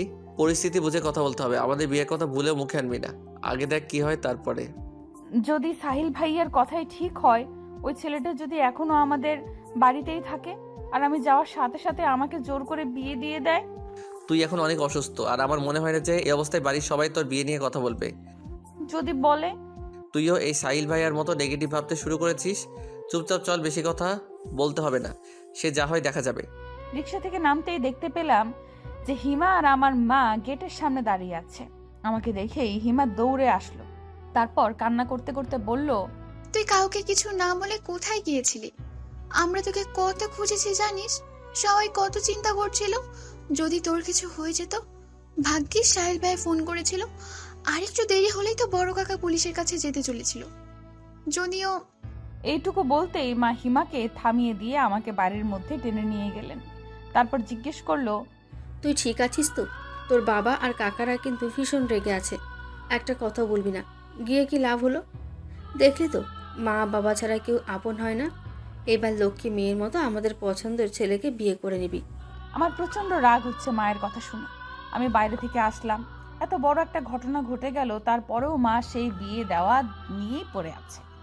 আমি কিছুটা রেগে গিয়ে বললাম, মা তুমি আমার চিন্তা করা বাদ দিয়ে এখনো বিয়ের চিন্তা করছো? আমি বলছি তো আমি অন্য কাউকে বিয়ে করতে পারবো না। মা আমাকে আবির ভাইয়াদের বসার ঘরে নিয়ে গেল, আর ওখানে বাবা কাকারা চাচিরা সবাই ছিল। আমার শেষের কথাটা এত জোরে বলেছি যে সবাই সেটা শুনতে পেয়েছে। আমার কথাটা শুনেই বাবা বলে উঠলেন, ছি হিয়া, তুই আমার মেয়ে হয়ে আমার মান মর্যাদা সব মাটির সাথে মিশিয়ে দিলি। তোর একবারও আমার কথা মনে হলো না? এখনো তুই ওই ছেলেটার কথাই বলছিস? তোর লজ্জা করছে না? প্রথমে অভিক আর তারপর তুই চুপ করবি একটু? মেয়েটাকে আগে আসতে দে, তারপর সিদ্ধান্ত নেওয়া যাবে। বাড়ি যখন ফিরে এসেছে তখন আর চিন্তা কি? এইসব কথা যেন বাড়ির বাইরে না যায়। বড় কাকা কথাগুলো সবাইকে উদ্দেশ্য করেই বলল। আবির ভাইয়াও এখানে চলে এসেছে, কিন্তু অভিক ভাইয়ার কথা এখানে কোথা থেকে আসলো আমি তাই বুঝতে পারছিলাম না। আমি অবাক হয়ে জিজ্ঞেস করলাম, অভিক ভাইয়ার কি হয়েছে, ঠিক আছে তো? আমার ছেলেকে নিয়ে তো চিন্তা না করলেও চলবে। আমার ছেলের আবার কি হবে, ও ভালোই আছে। তুই অভিককে যে চিঠি দিয়েছিলি সেটা সবাই দেখে নিয়েছে, এই জন্য সবাই এত রেগে গেছে তোর ওপরে, আর বিয়ে দেওয়ার জন্য উঠে পড়ে লেগেছে। তুই এমন কাজ কেন করলি মা? বলেই কান্না শুরু করে দিল মা। কিন্তু আমি যেন নড়াচড়া করতে ভুলে গেছি। অভিক ভাইয়াকে দেওয়া চিঠির জন্যই সবাই আমার সাথে এত খারাপ ব্যবহার করছে, কিন্তু অভিক ভাইয়ের চিঠিটা এদের হাতে কি করে পৌঁছালো? অভিক ভাইয়াকে দিয়েছিল নাকি বাড়িতে রেখে গিয়েছিল সেটা দেখেই, কিন্তু এরা জানবে কি করে যে চিঠিটা আমি লিখেছি? তাহলে কি হিমা নিজের বাঁচার জন্য? এইটুকু ভাবতে আমার পুরো পৃথিবী শূন্য হয়ে গেল। আমি কি করব আর কি বলবো বুঝে উঠতে পারছিলাম না। বুঝে উঠতে না পেরে সোফার উপরে বসে পড়লাম। আবির ভাইয়া আমার পাশ থেকে মায়ের কথাগুলো শুনে ফেলে চেঁচিয়ে ওঠে, তোমরা যে চিঠির জন্য হিয়াকে ভুল বুঝছো, ওই চিঠিটা হিয়া দেয়নি, তোমরা ভুল বুঝছো। তুই যা জানিস না তা নিয়ে কেন কথা বলছিস? আর ওই মেয়ের হয়ে তুই কেন কথা বলছিস? হিমা এমন একটা কাজ করবে আমিও কখনো ভাবতে পারিনি, কিন্তু আমরা সবাই হাতের লেখা মিলিয়ে দেখেছি ওটা হিয়ার লেখার চিঠি। নিজের চাচাতো ভাইকে ওভাবে কেউ চিঠি লিখেছে? আমার সম্পর্কে সবার এত খারাপ ধারণা দেখে আমার মরে যেতে ইচ্ছে হচ্ছে। হিমার একটা ভুল আজ আমাকে এখানে এনে দাঁড় করিয়েছে। যারা আমাকে এত ভালোবাসতো তারা আমাকে ভুল বুঝছে। মা, ওটা হিয়াই লিখেছিল, তবে অন্য একটা মেয়ের জন্য। ওই মেয়েটাই ওকে বলেছিল চিঠিটা লিখে দিতে। তোমরা অবিক ভাইয়াকে জিজ্ঞেস করনি? অবিক ভাইয়া তো জানে সব, ওই চিঠিটা কে দিয়েছিল। ভাইয়াকে জিজ্ঞেস করলি তো সব সত্যিটা জানা যাবে। আবির, তুই এর মধ্যে নাক কেন গলাচ্ছিস? তুই কি করে জানিস চিঠির কথা? তোদেরকে তো বলিনি কিছু। আর আমার ছেলেকে এসব ঝামেলার মধ্যে টেনে আনবি না। ওকে আমি জিজ্ঞেস করেছিলাম যে ও কাউকে পছন্দ করে কিনা, ও না বলেছে। কিন্তু চাচি, অবিক ভাইয়াকে জিজ্ঞেস করা দরকার। সত্যিটা না জেনে আপনারা হিয়াকে কিভাবে দোষারোপ করতে পারেন? আমি আর এইসব নিয়ে কোনো কথা শুনতে চাই না। আর আবির, বড়দের সাথে সম্মান দিয়ে কথা বলতে শেখো। বেয়াদবি কোথা থেকে শিখছো? সবাই যে যার রুমে চলে যাও, কাল সকালে হিয়ার বিয়ে, এই নিয়ে আমি আর কোনো কথা শুনতে চাই না। এই মেয়েকে যত ঘরে রাখা যাবে তত খারাপ। আরও ছেলে মেয়ে আছে, তাদেরকে তো বিয়ে দিতে হবে। যার এই বিয়ে পছন্দ হবে না সে কালকের জন্য বাড়ি থেকে চলে যেতে পারো। শেষের কথাগুলো কাকা আবির ভাইকে উদ্দেশ্য করে বলল। আমি বারবার হিমার দিকে তাকাচ্ছি। ভয়ে হিমার মুখ হলুদ হয়ে গেছে। ও ভয়ে আছে যে সবাই যখন জানতে পারবে যে চিঠিটা ওই দিয়েছিল তখন কি হবে। আমার সাথে সাথে ওর জীবনটাও শেষ হয়ে যাবে। বড় কাকার কথাগুলো শুনে সবাই রুম থেকে বের হয়ে যাচ্ছিল। তখন আবির ভাইয়া বলে উঠল, হিয়াকে যদি তোমরা বিয়ে দিতেই চাও তবে আমার সাথেই দাও। কথাটা বলার সাথে সাথেই মেছু কাকা আবির ভাইয়ার গালে একটা থাপ্পড় বসিয়ে দিলেন। আমরা সবাই অবাক হয়ে গেছি। চাচিও এগিয়ে গিয়ে বললেন, কেন এই মেয়েকে তুই কেন বিয়ে করবি? দেশে কি মেয়ের অভাব পড়েছে? আমার ছেলের জন্য এইরকম একটা মেয়েকে বেছে নেব? সবার কথাগুলো আমার অন্তরে ঝাঁঝরা করে ফেলছিল। কষ্টে আমার বুক ফেটে যাচ্ছিল। আমার মা আমার পাশে দাঁড়িয়ে কান্না করছে, বাবা মাথা নিচু করে দাঁড়িয়ে আছে। আমার জন্য আমার বাবা মায়ের কষ্টটা আমি কিছুতেই সহ্য করতে পারছি না। ভালোবাসা পাওয়া কি এতটাই কষ্টের? আমার নিজের ব্যবহারে নিজেরই ঘৃণা হচ্ছে। আমি সকালে ওইভাবে না গেলে হয়তো সবাই আমাকে আর আমার মা বাবাকে এত অপমান করতো না। এরা নিজের মানুষ হয়েই এমন ব্যবহার কি করে করতে পারছে? মা আমাকে টেনে বের হয়ে আসলেন, বাবাও মাথা নিচু করে চলে আসলেন। বড় চাচা আবির ভাইকে বলতে লাগলো, বড় হয়েছে ঠিকই, কিন্তু কোথায় কি বলতে হয় তা শেখুনি। কোন সাহসে তুমি ওকে বিয়ে করতে চাও? ওই মেয়েকে কিছুতেই আমি আমার ছেলের বউ হিসাবে মেনে নিব না। প্রথমে অভিক, তারপর ওই ছেলেটা কি যেন না, সাহিল, ওদেরকে পটাতে পারেনি আর এখন আমার ছেলের পিছে পড়েছে। আমি ওখানে দাঁড়িয়ে পড়েছি আবির ভাইয়ের উত্তর শোনার জন্য। মা আমাকে টানছে চলে যাওয়ার জন্য। বাবা ঘরে চলে গেছে। বড় কাকাও দরজার বাইরে চলে এসেছেন। তখন আবির ভাইয়া বলে উঠল, আমি হিয়াকে বিয়ে করে নিয়েছি। আবির ভাইয়ার মুখে এরকম কথা শুনে সবাই পাথরের মতো নিশ্চুপ হয়ে গেল। বড় কাকাও থেমে গেছে। মা আমার হাতটা ছেড়ে দিল। কেউ যেন বুঝতে পারছে না যে আবির ভাইয়া আসলে কি বলছে। আবির ভাইয়ার মা কান্না শুরু করে দিলেন। তারপর বললেন, আবির, তুই কি বললি? আমি হিয়াকে বিয়ে করে নিয়েছি। শুনেছ এবার? হিয়া এখন আমার স্ত্রী। দুনিয়ার আর কারো শক্তি নেই ওকে বিয়ে দেওয়ার। বিবাহিত একটা মেয়েকে আর কি বিয়ে দিবে? আর হিয়া বাড়ি থেকে আমার কাছে গিয়েছিল, সাইলের কাছে নয়। হিয়া শুধু আমাকেই ভালোবাসে, অবিক ভাইয়াকে নয়। পুরো বাড়ি জুড়ে যেন মুহূর্তেই নীরবতা ছেয়ে গেল। বড় কাকা হিমাকে দিয়ে বাবাকে ডেকে পাঠালেন। সবাই আবার ওখানে বসলো। বড় কাকা আমাকে বললেন, আবির যা বলছে তা কি সত্যি? আমি একবার আবির ভাইয়ের দিকে আর একবার সবার দিকে তাকালাম। তারপর আস্তে আস্তে বললাম, হ্যাঁ, আবির ভাই ঠিকই বলেছে। বাবা এইবার আমাকে মারার জন্য উদ্যত হলে আবির ভাইয়া বাবাকে থামিয়ে দিয়ে বলল, কাকা, আপনি ওর গায়ে হাত তুলবেন না, ও এখন আমার স্ত্রী। আবির ভাইয়ের সাহস দেখে শুধু আমি না, রুমের বাকি সবাই অবাক হয়ে গেল। বাবা রেগে ফেটে পড়ছেন। তারপর বললেন, বেশ, রাখ তোর বউ তোর কাছে। আজ থেকে আমি ধরে নিলাম যে আমার মেয়ে মরে গেছে। তুই আর কখনো আমার চোখের সামনে আসবি না। আমার কোনো মেয়ে নেই, আমার একটা ছেলে আছে শুধু। বলেই রাগে ফুঁসতে ফুঁসতে বাবা মায়ের হাত ধরে টানতে টানতে নিয়ে গেল ওখান থেকে। বাকি সবাই আমাকে আর আবির ভাইয়াকে দেখছে। আবির ভাইয়ার মা মনে হচ্ছে আমাকে এক্ষুনি চিবিয়ে খাবে। চাচির এমন রূপ আমি জীবনেও দেখিনি। কি হবে এখন? আমার নিজের বাবা আমাকে মেনে নিচ্ছে না। আমার কলিজাটা ছিন্ন ভিন্ন হয়ে যাচ্ছে। আবির ভাইয়ার পরিবার কি আমায় মেনে নেবে, নাকি আমার জীবনে আসতে চলেছে একটা কালো অধ্যায় যার কোনো শেষ নেই? আমি এত বড় একটা ভুল কি করে করলাম? পুরো পরিবারটা ভেঙে গুড়িয়ে দিলাম। এখন আমি কি করব? আমার এখন কি করা উচিত? আমাকে আর আবির ভাইয়াকে রেখে এক এক করে সবাই চলে গেল। হিমা ওখানে দাঁড়িয়েছিল ভীত মুখে। চাচি ওকে টেনে নিয়ে গেল আর আমাকে উদ্দেশ্য করে বলল, তুই একদম হিমার কাছে ঘেসবি না। তোকে নিজের মেয়ের মতো ভাবতাম, আর তুই আমার ছেলের জীবনটা নষ্ট করে দিলি। আর শুধু তোর জন্য আমার আবির আমাদের সাথে এমন ব্যবহার করছে। আমি কোনো দিনও তোকে ক্ষমা করব না। কথাগুলো বলেই চাচি ওখান থেকে চলে গেল। আবির ভাইয়া চুপ করে আছে। আমার বুক ফেটে কান্না পাচ্ছে, কিন্তু কেন জানি কান্না করতে পারছি না। একবার আবির ভাইয়ার মুখের দিকে তাকাতেই বুকের ভেতরটায় আরো হাহাকার করে উঠল। আমার জন্য আবির ভাইয়াকেও এত কথা শুনতে হচ্ছে। আমি যেন এসব আর দেখতে পারছি না। খুব ইচ্ছে হচ্ছে এখান থেকে দূরে কোথাও চলে যেতে, যেখানে এই পরিচিত মুখগুলো অচেনা রূপ থাকবে না। সবাই বের হয়ে যেতেই আমি ছুটে আমাদের ঘরের সামনে গিয়ে দরজা ধাক্কাতে লাগলাম আর শুকনো কণ্ঠে মা বাবাকে ডাকতে লাগলাম। আমাকে ওভাবে ছুটতে দেখে আবির ভাইয়াও আমার পিছু আসলো। আমি দরজা ধাক্কাচ্ছিলাম, তখন বাবা মাকে উদ্দেশ্য করে জোরে সরে বলতে লাগলো, ওই মেয়েকে আমার ঘরের সামনে থেকে চলে যেতে বলো। আমার ঘরের দরজা আজ থেকে ওর জন্য চিরদিনের জন্য বন্ধ। যে মেয়ের জন্য এত অপমান হতে হয় সেই মেয়ে আমার লাগবে না। কাল থেকে যেন ও আমার চোখের সামনে না আসে। যেখানে খুশি যাক। আর এখন তো ওর স্বামী আছে, সে এখন কোথায়? নিজের বউয়ের খেয়াল রাখছে না কেন? কথাগুলো শুনেই আবির ভাইয়া রেগে গিয়ে আমাকে টানতে টানতে তার ঘরে নিয়ে গেল। আমি নির্লিপ্ত গলায় বললাম, সবাই আমাকে এত ঘৃণা কেন করছে? আমি মারা গেলেই ভালো হতো, তাই না ভাইয়া? আমি এই কথা বলার সাথে সাথেই আবির ভাইয়া ওনার হাত দিয়ে আমার মুখ চেপে ধরলেন। তারপর একটা ধমক দিয়ে বললেন, আর একবার ওইসব আজে বাজে কথা মুখে আনবি না। তোর কিছু হয়ে গেলে আমি কি করব? আর ভাইয়া কি? হ্যাঁ, এখন থেকে আর কখনো যেন ভাইয়া না শুনি। তোর জন্য আমি নিজের মানুষগুলোর সাথে এভাবে লড়ছি, আর তুই এসব কথা বলছিস? জানি না এদের কবে বোঝাতে পারবো। এমন সময় দরজায় কেউ ধাক্কা দিচ্ছিল। আবির ভাইয়া আমাকে বিছানায় বসিয়ে রেখে দরজা খুলতেই মেজু কাকা বললেন, আজকের রাতটা থাকতে দিলাম, কাল সকালে যেন আমি ওই মেয়েটাকে আমার বাড়িতে না দেখি। আশা করি আমার কথাটা বুঝতে পেরেছিস। চাচ্ছু? আমি এখানে আমার ছেলের সাথে কথা বলছি। বাবা, ওকে নিয়ে আমি এখন কোথায় যাব? তুমি এভাবে আমাদের বের করে দিলে আমাদের রাস্তায় যাওয়া ছাড়া আর কোনো উপায় থাকবে না। প্লিজ বাবা। আমি তো তোকে কোথাও যেতে বলিনি, কিন্তু ওই মেয়েটার জন্য এই বাড়িতে কোনো জায়গা নেই। ওকে ওর বাড়িতে ফিরিয়ে দিবি।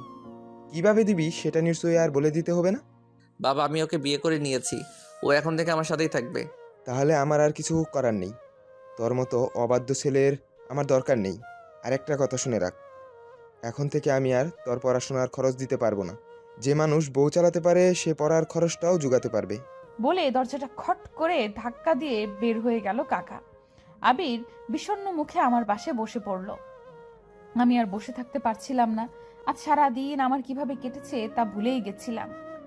তা মনে পড়তেই মাথাটা ঝিমঝিম করতে লাগলো। আমি আবিরের বিছানায় শুয়ে কপালে হাত দিলাম। দেখি শরীরের উত্তাপে আমার হাত পুড়ে যাওয়ার মতো অবস্থা। আমি আবিরকে কিচ্ছু বললাম না। এমনিতেই বাড়িতে রাবণের চিতা জ্বলছে, তার উপর আমার এই জ্বর। কতক্ষণ কেটে গেছে জানি না। চোখ খুলতেই দেখতে পেলাম যে আবির আমার কপালে কাপড় ভিজিয়ে দিয়ে রেখেছে আর আমার পাশেই বিছানার উপরে বসে আছে। আমি চোখ খুলতেই হন্তদন্ত হয়ে বলল, এখন কেমন লাগছে? ঘুম হয়েছে কি একটু? কিছু খেয়ে ওষুধটা খেয়ে নেন। আমি মাথাটা তোলার চেষ্টা করে ব্যর্থ হলাম।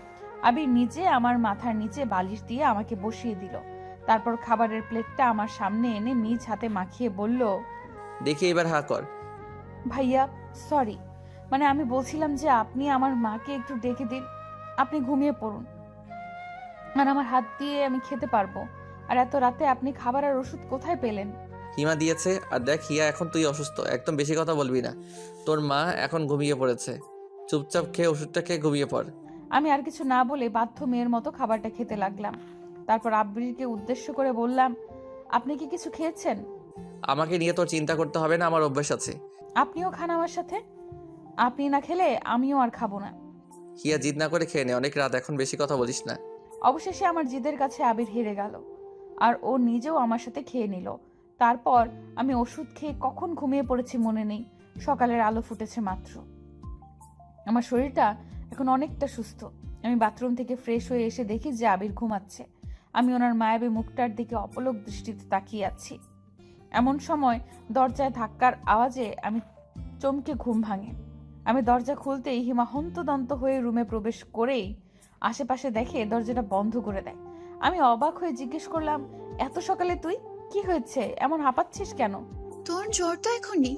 শোন, তোকে যা বলতে এসেছি, তুই কি সত্যি আবির ভাইকে ভালোবাসিস? না মানে আমি বলতে চাচ্ছিলাম যে আমাদের দেখে তোর কি মনে হয় আমরা সবাইকে কষ্ট দিচ্ছি নাটক করার জন্য?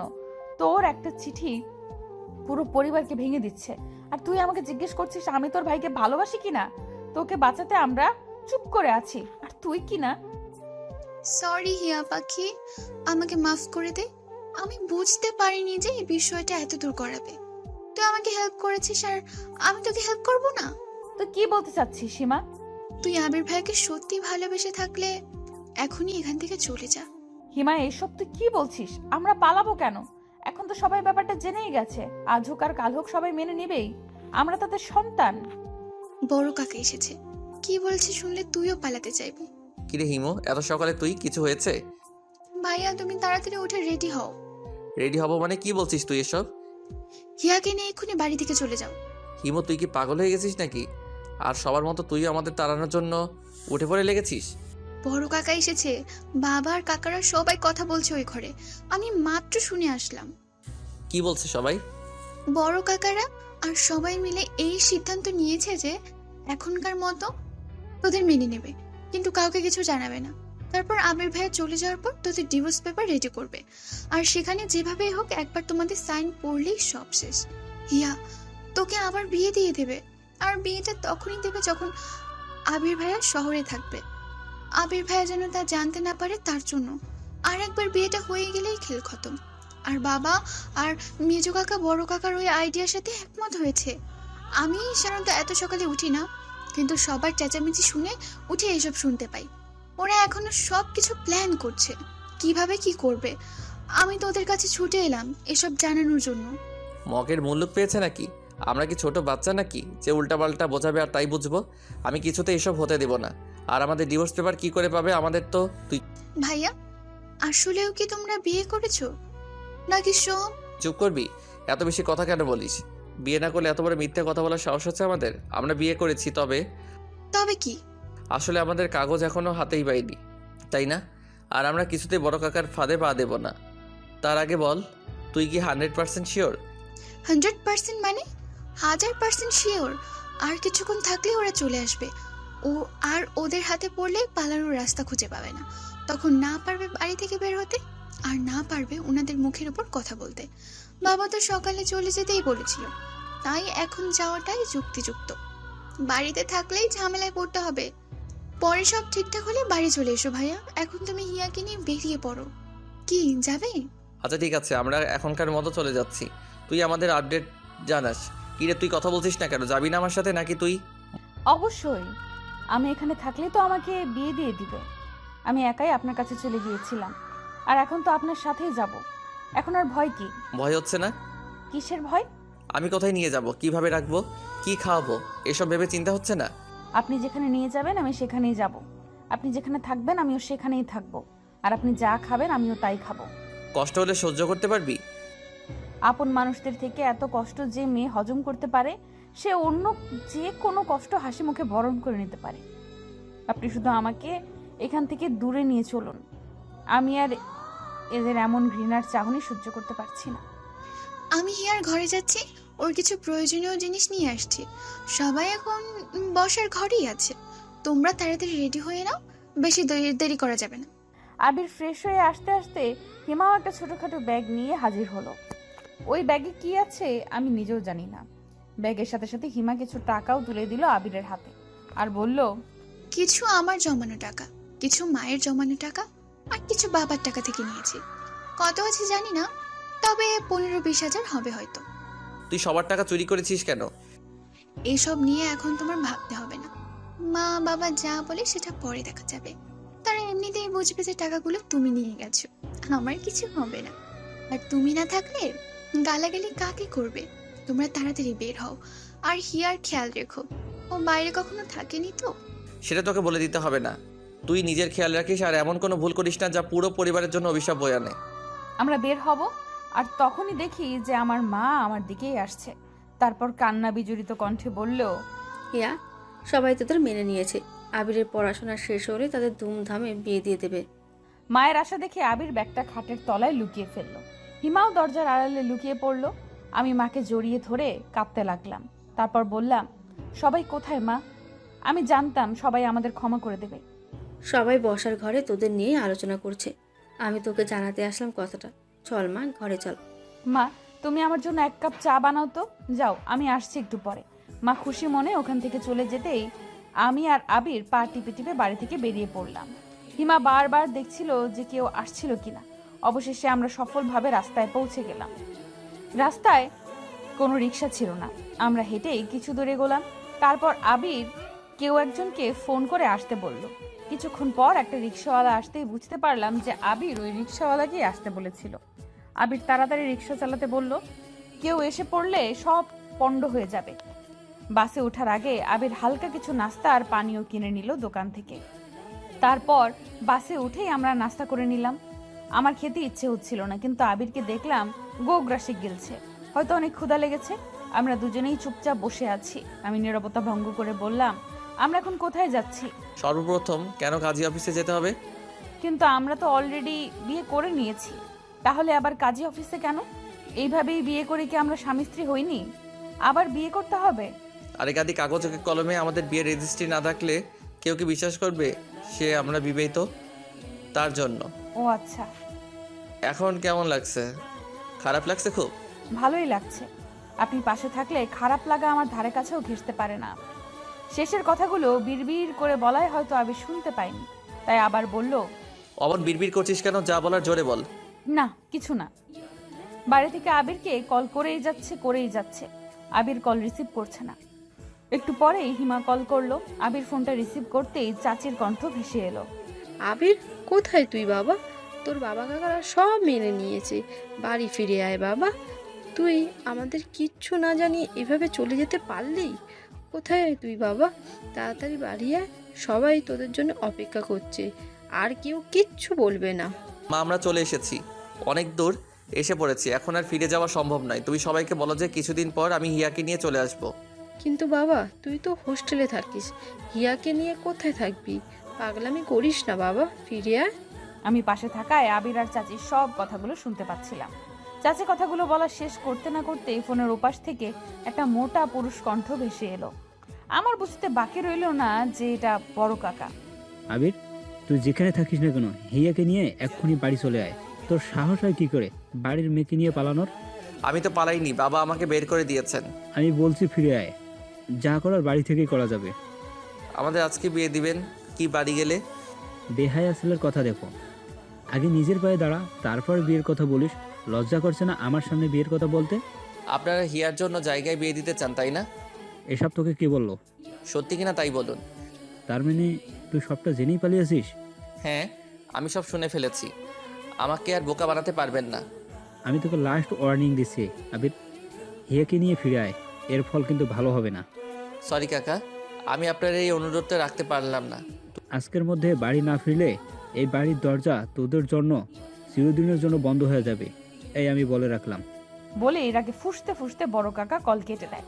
তার মানে হিমার কথাই ঠিক, আবিরের মুখটা চিন্তা ভাবনায় ডুবে আছে। আমার নিজেরই চোখে পানি চলে আসে আবিরকে দেখে। জানি না আবির আমাকে কোথায় নিয়ে যাবে, আর আমরা কিভাবেই বা থাকবো। এই অচেনা শহরে আমি আদৌ থাকতে পারবো কিনা জানি না। শেষ পর্যন্ত আমার ভাগ্যে এই ছিল, সাথে আবিরের জীবনটাও আমি কোনো অনিশ্চয়তার দিকে ঠেলে দিচ্ছি জানি না। আমরা বাস থেকে নেমে একটা রিকশায় উঠলাম। তারপর আবির আমাকে একটা কাজী অফিসের সামনে নিয়ে গেল। সেখানে আগে থেকেই নিশি আপু আর আবিরের আরেকটা ফ্রেন্ড ছিল। আমরা যাওয়ার পর আবির আমার সাথে ওই ছেলেটার পরিচয় করিয়ে দিল। তারপর আমরা কাজী অফিসের ভেতরে ঢুকলাম। সব কিছু হয়তো আগে থেকেই ঠিক করা ছিল, তাই আমাদের বিয়ের সব কিছু শেষ করতে বেশি দেরি হলো না। এর মধ্যে আমাদের বাড়ি থেকে কয়েকবার ফোন এসেছে, আবির রিসিভ করেনি।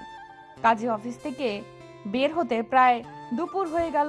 আমরা সবাই একটা রেস্টুরেন্টে বসে লাঞ্চ শেষ করলাম। আমরা সেখানেই বসে আছি, এমন সময় হিমার ফোন দেখে আবির রিসিভ করলো। তখন হিমা বলে উঠল, ভাইয়া, তোমরা এখন বাড়ি চলে আসতে পারো, সবাই তোমাদের মেনে নিবে বলেছে। তুই তো বলেছিলি যে এসব নাটক এখন মেনে নেওয়ার অভিনয় করছো। হ্যাঁ বলেছিলাম, তবে এবার সত্যি মেনে নেবে বলেছে। বড় কাকা নিজে বলেছে যে আজকেই সব আত্মীয়দের দাওয়াত করবে তোদের বিয়ে উপলক্ষে, যদি তোরা আজ ফিরে আসিস তো। কি বলছিস তুই এসব? আজকে সবাইকে বলবে? এত তাড়াতাড়ি এত ব্যবস্থা কি করে করবে? আর এত তাড়াতাড়ি রং পাল্টানোর মানুষ তো কাকা নয়। সত্যি করে বল, কি হয়েছে? মা বাবা কি বড় কাকাকে কিছু বলেছে? বাবার রাগ কমেছে? সবাই রাজি হয়েছে, তোর বাবাকে বড় কাকার কাছে যেতে হয়নি। বড় কাকা নিজেই ছোট কাকা আর বাবার কাছে এসে বলেছে তোদের বিয়ের ব্যাপারটা তাড়াতাড়ি সবাইকে জানাতে। রিয়েলি? হ্যাঁ, আর মজার ব্যাপার কি জানিস? না বললে জানবো কি করে? অভিক ভাইয়া এসেছে। তার মানে অভিক ভাইয়াই কি বড় কাকাকে রাজি করিয়েছে? জানি না, তবে অভিক ভাইয়া ওনার এক বান্ধবীকে নিয়ে এসেছে। আমার তো মনে হয় গার্লফ্রেন্ড, গ্রামের বাড়ি দেখাতে নিয়ে এসেছে। ও, তাহলে এই কাহিনী? কি কাহিনী? অভিক ভাইয়া বাড়িতে একটা মেয়ে নিয়ে এসেছে, ব্যাপারটা বুঝতে পারছিস? এতে বোঝার কি আছে? সে তো আবির ভাইও এনেছিল। দুইটা ব্যাপার এক নয়। তুই বলি না অভিক ভাইয়া যাকে এনেছে সে ওনার গার্লফ্রেন্ড হতে পারে, এই কারণেই বড় কাকা হয়তো আমাদের মেনে নিতে রাজি হয়েছে। নইলে নিজের পছন্দের মেয়েকে কি মেনে নিতে পারে? মানে তুই কি বলতে চাইছিস শিয়া? বড় কাকা নিজের ছেলের জন্য তোদের মেনে নিচ্ছে? শিওর না, তবে আমার যা মনে হলো তাই বললাম। আরে শোন, আমি মাকে সত্যিটা বলে দিয়েছি। কোন সত্যি? চিঠির ব্যাপারটা। আর কেউ জানে? না, আর সবাইকে অভিক ভাইয়া বলে দিয়েছে যে চিঠি লেখাটা তোর থাকলেও ওটা অন্য একটা মেয়ে দিয়েছিল। আমার মনে হয় এজন্যই বড় কাকা কিছুটা শান্ত হয়েছে। সে যাই হোক, চাচি তোকে কিছু বলেছে? বকাঝোকা করলো অনেক, তারপর তোর কথা বলে অনুশোচনা করলো। নিজের মেয়ের দোষের জন্য তোকে কত কথা শোনালো। আমি হিমাকে বিদায় জানিয়ে কলটা কেটে দিলাম। ওখান থেকে বের হওয়ার পর নিশি আপু আবিরকে উদ্দেশ্য করে বলল, এখন তো তোরা লিগ্যালি হাজব্যান্ড ওয়াইফ, আর কেউ তোদের আলাদা করতে পারবে না। তোর বাড়ি থেকে যখন ডাকছে তখন তোদের বাড়ি চলে যাওয়াই উচিত। এখানে হিয়া কোথায় থাকবে? আমিও তো বাসায় থাকি তোর ভাইয়ের সাথে, মেসে থাকলে না হয় আমার কাছে রাখতাম। আর তুই তো হোস্টেলে থাকিস, ওকে যাত্রার কাছে রাখাটা ঠিক হবে না। বাড়ি গেলে যদি আবার ঝামেলা হয়, আমার ভীষণ ভয় লাগছে। আমি হিয়াকে হারাতে চাই না।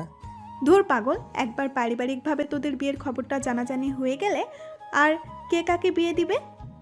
আজ তো যা, কোনো সমস্যা হলে না হয় আবার দুজন পালিয়ে আসিস। বিয়ের পরেই তো আর সহজে ডিভোর্স দেওয়া যায় না, সময়ের ব্যাপার আছে না? আর নেক্সট টাইম তুই ফেরার সময় বাসা ঠিক করে তারপর হিয়াকে নিয়ে আসবি। ওকে একা ওখানে না রেখে আসলেই হবে। কিন্তু আমার তো পড়াশোনা আছে। হিয়াকে আমার সাথে কি পাঠাবে? আরে পাগল, আমিও তো পড়াশোনা করি। তোর ভাইয়া তো পড়াশোনা অবস্থাতেই বিয়ে করেছিল, এখন না হয় জব করে। কই, আমরা তো একসাথেই থাকি। তুই বুঝাবি সবাইকে।